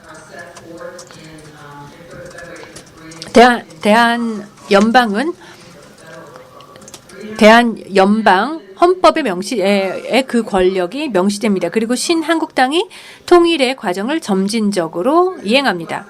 그리고 새로운 외자가 유치됩니다. 그래서 인프라 문제가 해결됩니다. 예를 들어서 전력 문제 등과 같은 예를 들어 이전 제재의 이제 역효과가 그리고 또 그 이후의 결과를 다뤄야 합니다. 그리고 또 특별 경제 지역이 형성됩니다. 그리고 북한은 사회주의 체제가 유지됩니다. 대신 특별 경제 구조를 특수경제 지역을 북한도 한국 모델로 차용합니다. 그리고 이제 더 이상 평양에 대한 이주 통제가 없기 때문에 많은 사람들이 북한으로 이주하기 때문에 북평양의 남쪽을 따라 불법 주택들이 열악하게 생겨납니다. 그리고 특별 경제구역에는 뉴타운 신도시가 형성됩니다. 예, 한국의 신도시와 유사하죠. 그리고 슈퍼 초고층 빌딩들이 평양 남쪽에 형성됩니다. 그리고 신도시에는 이제 관광이 촉발되고 그리고 또 그런 만큼 불법 체류자도 늘어납니다. 2050년이 되면은 국제 경제구역이 1개 이상으로 늘어나고 도시가 정치 행정구역과 그 외의 지역으로 이제는 분리되기 시작합니다. 그리고 그동안 협상은 계속 진행이 됩니다. 바로 주체시라는 프로젝트가 계속 협상 진행됩니다. 이 부분이 어떻게 보면 아이러니할 수도 있겠는데요. 왜냐하면 독립 자치 도시, 즉 주체시를 평양에 건설하겠다고 양쪽이 합의합니다. 도시의 나머지 부분을 철거하고 즉 바티칸시를 따라서 이러한 자립적인 군주식 도시 국가입니다. 기존의 주체 사상을 따르는 추종자들, 지도자들, 즉 이전 북한의 정권 세력들이 이곳에 거주하게 됩니다. 이 자치 국가에서는 권력의 승계가 계속 이루어지는 상황입니다. 그래서 대동강 동쪽에 이러한 도시를 구상할 수 있습니다. 이 축들은 김일성 광장으로 이어지고 있습니다. 그리고 약 85만 제곱미터에 달하는 크기이고 김정은과 그 가장 측근들이 이곳에 살게 됩니다. 2036년에 통일이 된다고 가정합시다. 예, 제 학생이 이렇게 물었습니다. 통일되면 김정은 어떻게 되나요? 런던으로 보내야 되나요? 그래서 저희가 이런 논의를 했습니다. 어떻게 보면 아이러니할 수도 있습니다. 초규모, 초기념비적인 도시를 세워야 된다. 그래서 그곳을 만들어준다라는 대안이 나온 겁니다. 모델링을 한 모습입니다. 이 부분을 보면은 여러 층위가 있습니다. 공적인 영역이 있고 그리고 한 층씩 올라갈수록 각각의 보안 문이 있습니다. 출입문들이 있습니다. 가장 상단, 즉 김정은이 거주하는 가장 비밀스러운 공간이 있고 이곳에 행정부처들이 있습니다. 그리고 이것이 정부 청사고 아주 거대한 주거 영역이고 이것은 반사적 영역입니다. 메가몰로의 출입문입니다. 주체 메가몰이 이 건물 밑에 있는 거죠. 지하에는 다양한 경제 상업 활동이 형성됩니다. 몰이 그중 하나죠. 그래서 일종의 경제 활동이 이루어지는 겁니다. 그래서 여기서 또 중요한 점은 모든 것이 더 커야 된다는 것입니다. 메가몰, 주체 메가몰은 미국의 몰 오브 아메리카, 전 세계 최대의 몰보다 반드시 크게 만들어야 합니다. 주체시도 바티칸과 비교를 했을 때 더 커야 합니다. 세인트 피터스도 성당보다도 주체시, 페테르부르크보다도 주체시가 커야 합니다. 그리고 또 주체 메가몰의 피라미드 역시 루브르 피라미드보다 커야 합니다. 이런 식의 비교를 해보면 크기를 이해하실 수 있을 겁니다. 다음은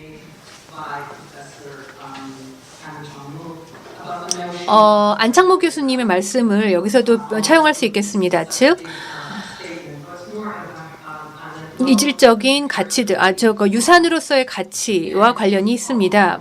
기념비와 순간, 모멘트의 도시라는 프로젝트인데요. 이 시나리오를 보면 역시 시나리오는 기존 것과 동일합니다. 이 두 연구자가 같이 일을 했지만 독립적으로 일을 했습니다. 사회주의 도시의 기념물은 중요한 역할을 합니다. 이데올로기를 반영하고 즉 평등성 그리고 또 모두를 위한 물질적인 권리를 반영하죠. 그래서 이 기념물들을 파괴하고 철거하는 대신 너무나 잘 알려진 이 기념물들인데요. 물론 역사가 길지만 다 언급하진 않겠습니다. 이 학생은 미래에 대한 역사를 기술했죠. 그리고 새로운 도시 정책이 평양에 어떻게 시행되는지를 구상했습니다. 평양은 이제는 북한 공화국의 수도죠. 기본적으로 이렇게 상상하고 있습니다. 이 기념물들은 철거가 되지 않고 새로운 한국 연방에서도 그대로 남아있는다는 것입니다.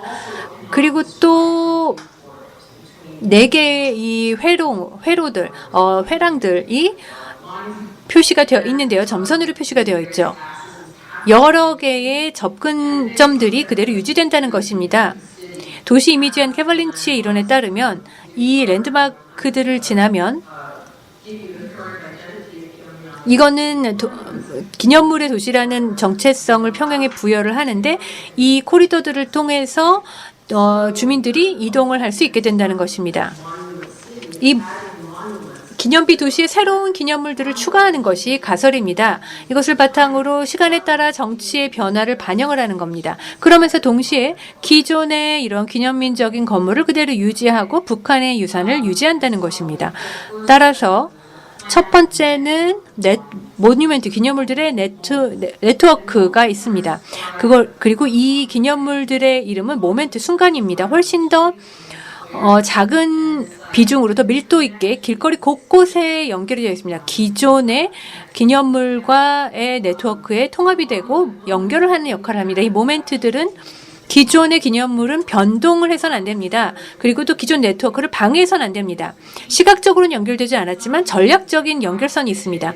때로는 서로로부터 모습이 보이지 않지만 다른 시야를 제공하기도 합니다.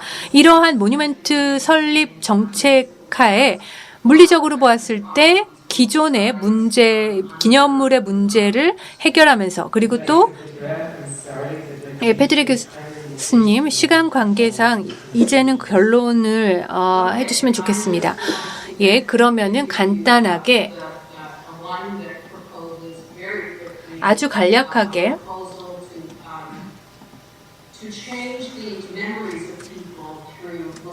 롤러코스터를 통해 기억을 바꾸는 시나리오를 세계의 롤러코스터를 설명해서 말씀드리겠습니다. 류경타워가 하나의 롤러코스터 사이트고요. 360도 뷰를 여기서 얻을 수 있습니다. 다른 롤러코스터들은 타워에서 나와서 김일성 광장을 통과하고 위아래로 주체타워 주변을 맴도는 롤러코스터입니다.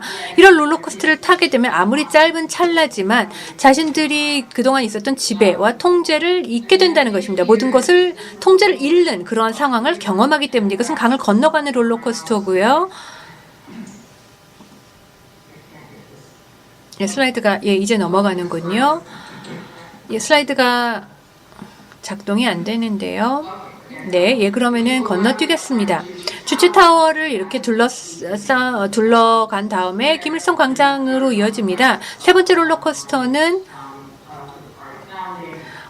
당 창당 기념비로 이어지고 다시 주체탑으로 돌아옵니다.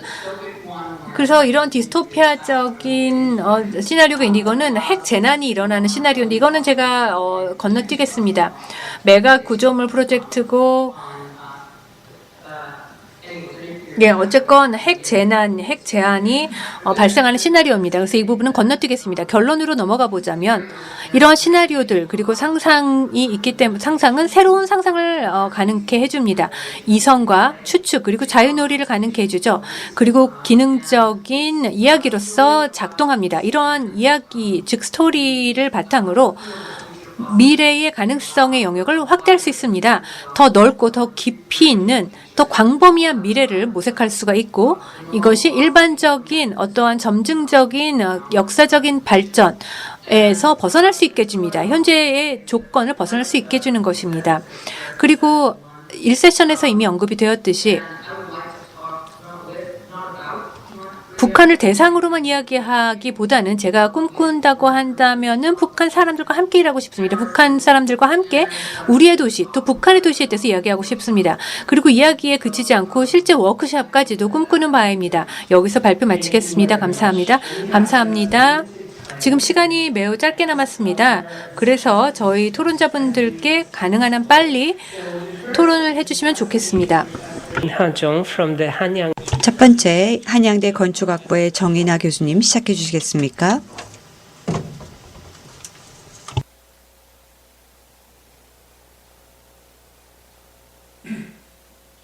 Professor Jung. 네, 정 교수님 시작해 주시겠습니까? 토론. 정인아 교수님. 정인아 교수님. 안녕하세요. 안녕하세요. 좀 시간이 없는 관계로, 간단하게, 몇 가지 질문을 드리고, 제 의견을 말씀드리는 걸로 하겠습니다. 새삼 세 분 발표 잘 들었고요. 근데 묘하게 세 분의 시선이, 이렇게 다르게 갈라져 있어요. 그래서 필립 메우제 박사님께서는 좀 더 평양을 이제 과거의 시점으로 보고 있는 거고, 그래서 평양을 잃는 7가지 키워드를 아마 제시해 준 것 같아요. 그리고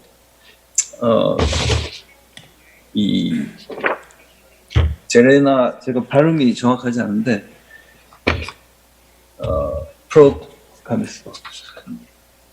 네.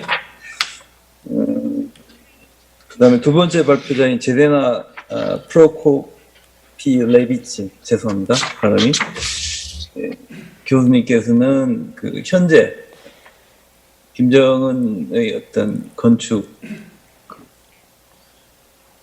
전략이랄까, 여러 가지 어떤 그 현재 김정은이 취하고 있는 어떤 건축에 대한 태도들, 이런 걸 잘 설명해 주셨다고 이렇게 생각하고 있고요. 그 다음에 마지막으로 애니 패드릭 교수님께서는 북한 도시의 미래에 대해서 살펴봤다고 생각을 합니다. 그래서 그 시점이 과거와 현재, 미래 이렇게 구성이 돼서 북한 도시를 이해할 수 있는 좋은 기회가 됐다고 이렇게 생각을 하고 있습니다. 제가 세 분에게 각각 가지고 있는 생각 그리고 질문 한 가지씩만 드리도록 하겠습니다. 먼저 필립 메우제 정확한 발음이 맞는지 모르겠는데요. 박사님께서는 독일에서 계시면서 독일이 통일되는 과정을 보셨으라고 생각을 합니다. 그 과정에서 동독의 도시들이 이제 다양하게 변천해 갔다고 생각을 하고 있는데, 사실 그 소련의 해체 이후에 많은 그 사회주의 도시들이 시장화되면서 그 소위 그 포스트 소셜리스트 시티라고 해서 새로운 도시의 모습이 형성되고 있다고 생각을 합니다. 북한의 도시들도 마찬가지로 어쨌든 변해 나갈 것으로 생각하는데, 혹시 북한이 시장화가 가속화돼서 도시들이 이제 많이 바뀐다면 어떤 방식으로 이 굉장히 이념성이 강한 건물들을 처리해야 할지, 이 동독 도시들의 교훈을 가지고 한번 설명해 주셨으면 좋겠습니다. 이게 첫 번째 질문이고요. 두 번째로 제레나 프로코파르비치, 네, 발음이 좀 힘든데요. 교수님한테 말씀드릴 사항은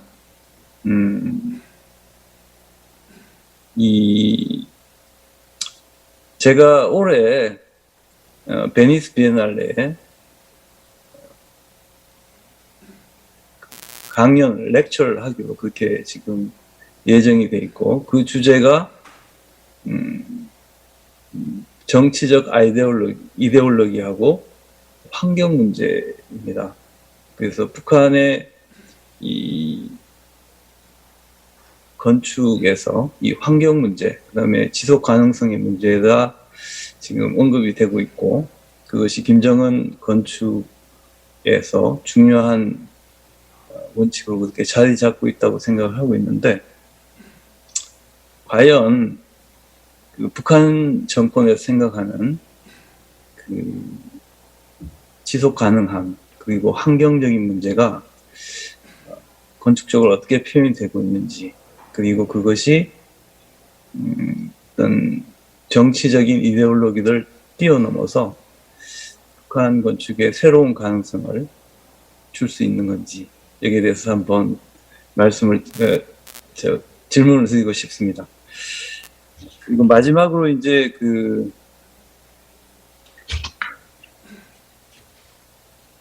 마지막으로 애니 패드릭 교수님 발표 너무 재밌게 잘 들었고 굉장히 중요한 주제를 말씀해 주셨다고 생각을 합니다. 사실 3, 4년 전에 한국 정부에서 한국 건축가 협회 의뢰가 돼서 비슷한 주제 연구를 진행을 한 적이 있습니다. 그 연구의 주제는 조금 다를 수도 있지만 북한의 급변 사태가 났을 때 북한의 그 대량 난민들을 한국에서 어떻게 수용할 건지의 문제였습니다. 그래서 많은 학자들이 같이 공동으로 이 북한 난민을 처리하는 급변 사태 시나리오 대응하는 그런 전략을 한번 짠 적이 있습니다. 그래서 교수님의 발표는 상당히 흥미로운데 제가 생각하기에는 시나리오를 짜기 위해서는 근본적으로 누가 무엇을 위해서라는 질문이 반드시 선행돼야 된다고 생각을 합니다. 그래서 그리고 이 두 가지 조건들이 충족돼야지만 조금 더 그 시나리오가 현실적으로 좀 의미가 있지 않을까 그렇게 생각을 하고 있고요. 또 한 가지는 이제 그 시나리오를 구성할 때 좀 최악의 상황이 뭔지 왜냐하면 우리가 그 상황에 대비를 해야 되니까 뭐 그런 부분도 좀 고려가 되지 않는가 생각을 하고 있고요. 그런 관점에서 이제 아까 말씀드린 북한 내부에 어떤 뭐 쿠데타나 아니면 내부 충돌에 의해서 북한의 아니면 암살이나 최악의 경우 북한 지도자의 어떤 그 유고로 인해서 발생하게 될 어떤 그 급변 사태 그런 시나리오도 한번 생각해 보시면 우리 한국 학자들이나 아니면 한국인들에게 도움이 되지 않을까 그렇게 생각합니다. 네, 제 질문은 그겁니다. 감사합니다. Thank you very much, Professor Jung. 감사합니다. 정 교수님. 다음 토론자분께 말씀 부탁드리겠습니다. 네. 히라히 사시 교수님. 저는 건축 전문가도 아니고 오래 기자 생활을 했던 저널리스트입니다. 그래서 이런 코멘트 하는 게 적절한지도 모르겠습니다. 시간 관계상 좀 짧게 합니다. 첫 번째 발표를 하신 휘립 메이셸 선생님께서 하신 말씀에서 제가 제일 마음에 남았던 것은 건축은 행복을 보장할 수 있을까라는 질문이었습니다. 제가 평양을 12번 갔는데요. 그 비행기 위에서 보는 평양, 주제답에서 보는 평양하고 실제 사람들 살고 있는 데서 보는 평양 큰 차이가 있었습니다. 북의 기념비적인 건물들을 많이 보았습니다.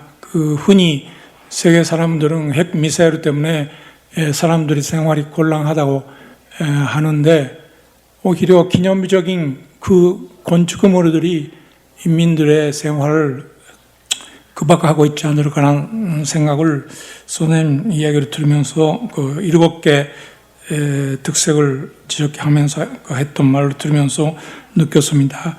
그 하고 두 번째 발표 제레나 브로그베레치 선생님 발표하고도 연결되는데 제가 좀 재미있는 자료를 소개하고 싶습니다. 그거는 작년 2월에 단 전체국 확대 회의에서 김정은이 했던 말입니다. 이거는 그 제가 친구가 운영하고 있는 아시아프레스라는 일본의 단체가 비밀로 입수했던 자료입니다. 절대 비밀로 분류된 문서입니다. 거기서 김정은이 아주 재미있는 이야기를 했습니다. 이런 말을 했습니다.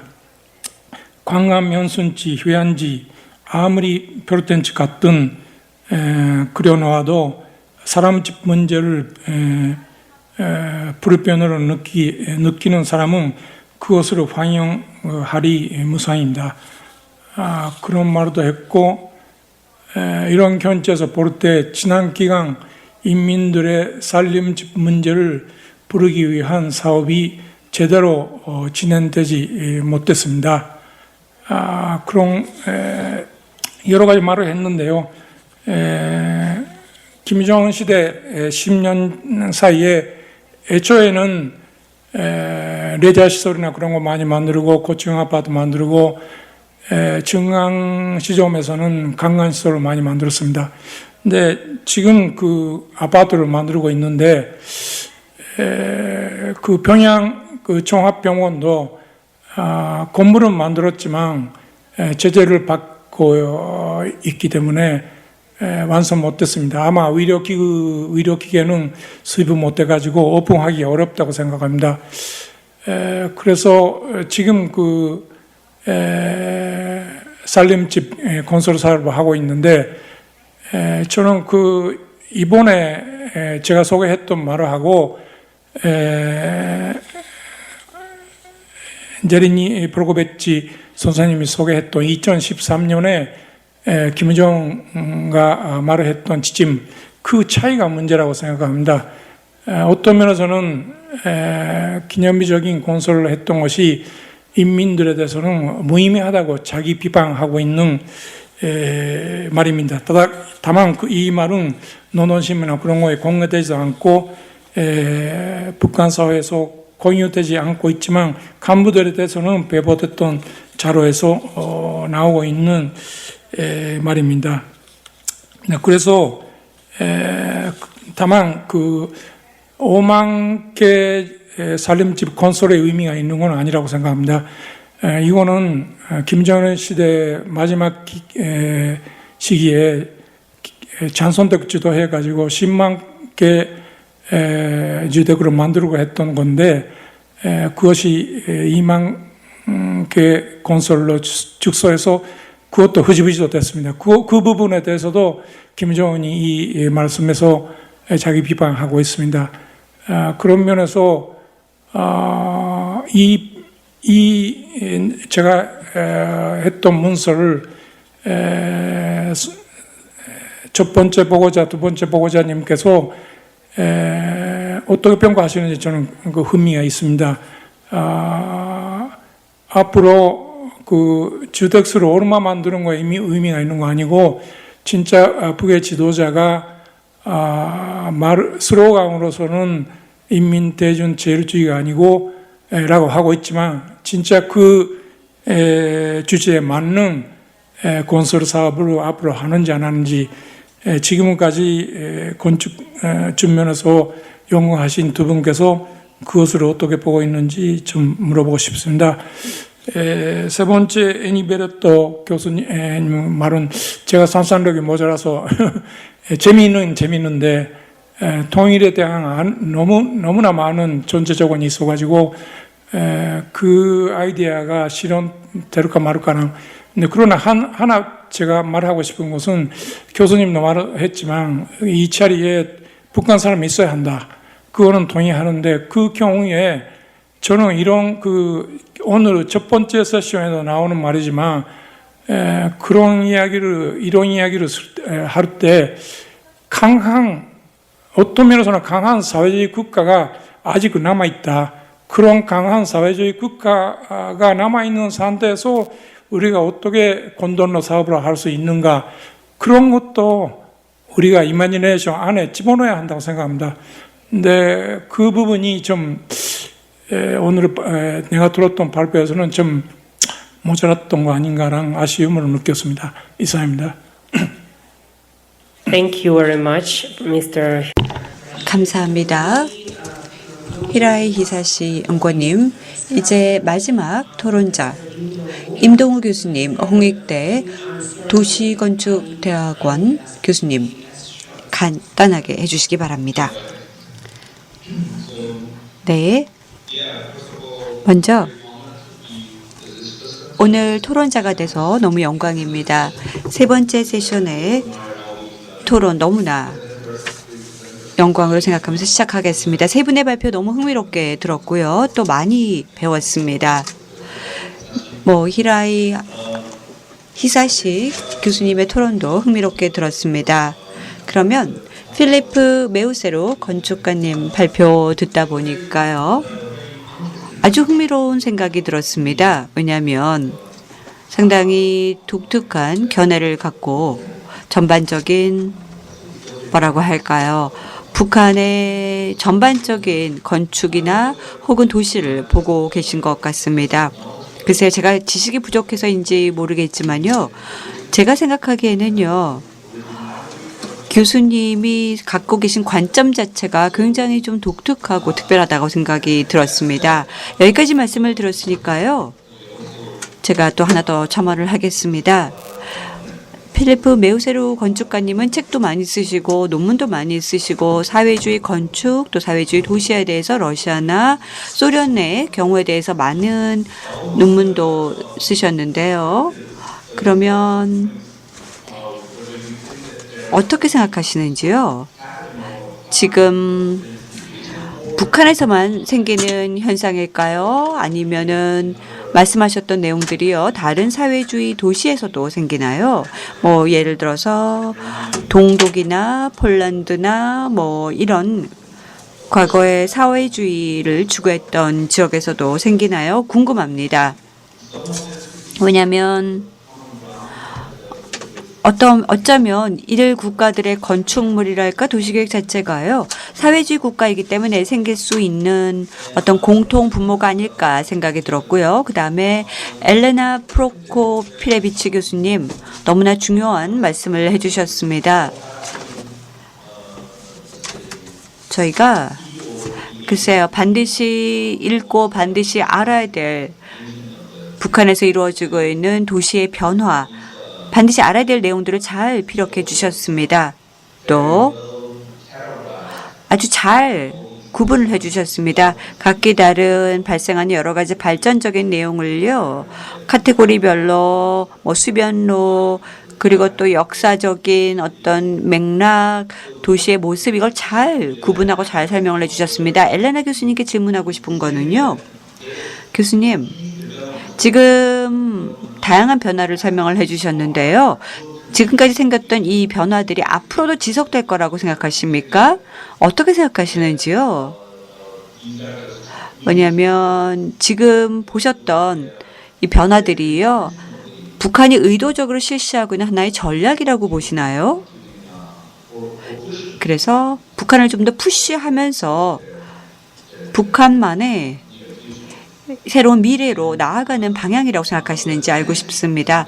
애니 페드렉 교수님, 항상 제가 개인적으로도 상당히 존경하는 분인데요, 시나리오에 기반을 둔 연구 많이 배웠습니다.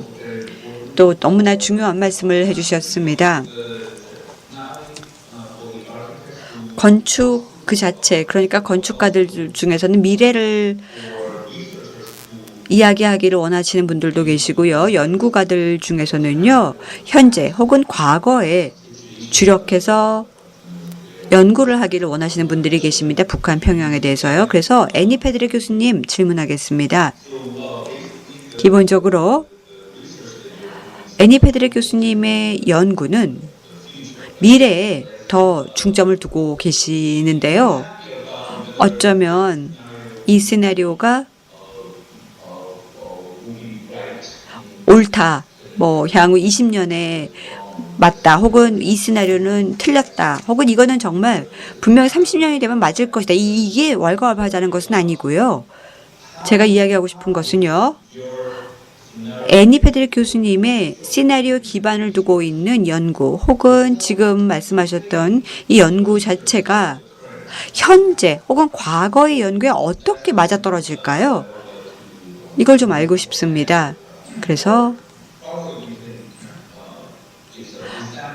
뭐 사례를 들어줄 수도 있고요.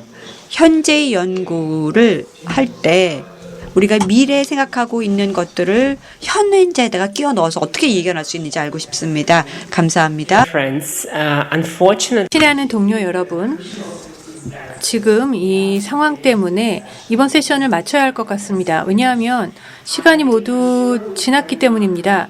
아마 저희 논의 그리고 또 이야기를 이메일로도 주고받을 수 있을 것 같습니다. 또 다른 회의를 통해서도 저희가 이야기를 이어갈 수 있을 것 같습니다. 이번 회의에 이제 이런 말을 마치면서 이렇게 말씀드리고 싶습니다. 굉장히 오늘 유익한 시간이었습니다. 한국 학자분들, 외국 학자분들이 모여서 북한의 도시 환경을 탐구하고 북한의 도시성의 특징을 이해하려는 시도를 했기 때문입니다. 제가 꿈을 꾸어본다면 유럽으로 돌아가 보면 이러한 회의를 한번 시도해보고 싶습니다. 그리고 북한의 참가자분들도 초대해보고 싶습니다. 이러한 국제회의에 그게 유럽에서라면 참가하기를 기대해 볼 수도 있겠습니다. 모스크바가 이상적인 장소가 될 수도 있겠습니다. 우리 모두가 모여서 이 주제를 새로운 관점에서 이야기를 할 수 있는 기회가 될 것 같습니다. 함께해 주신 모든 분들께 감사의 말씀 드리고 싶습니다. 그리고 이제 마지막으로 말씀드리겠습니다. also 주제 통일부 후원 북한 통일학 해외 학술 교류 프로그램 펠로우십 주관 국제학술 해외를 마치도록 하겠습니다. 감사합니다. Thank you very much, everyone. I hope to see you very soon. 예, 함께해 주신 여러분 감사합니다. 곧 뵐 수 있기를 기대합니다.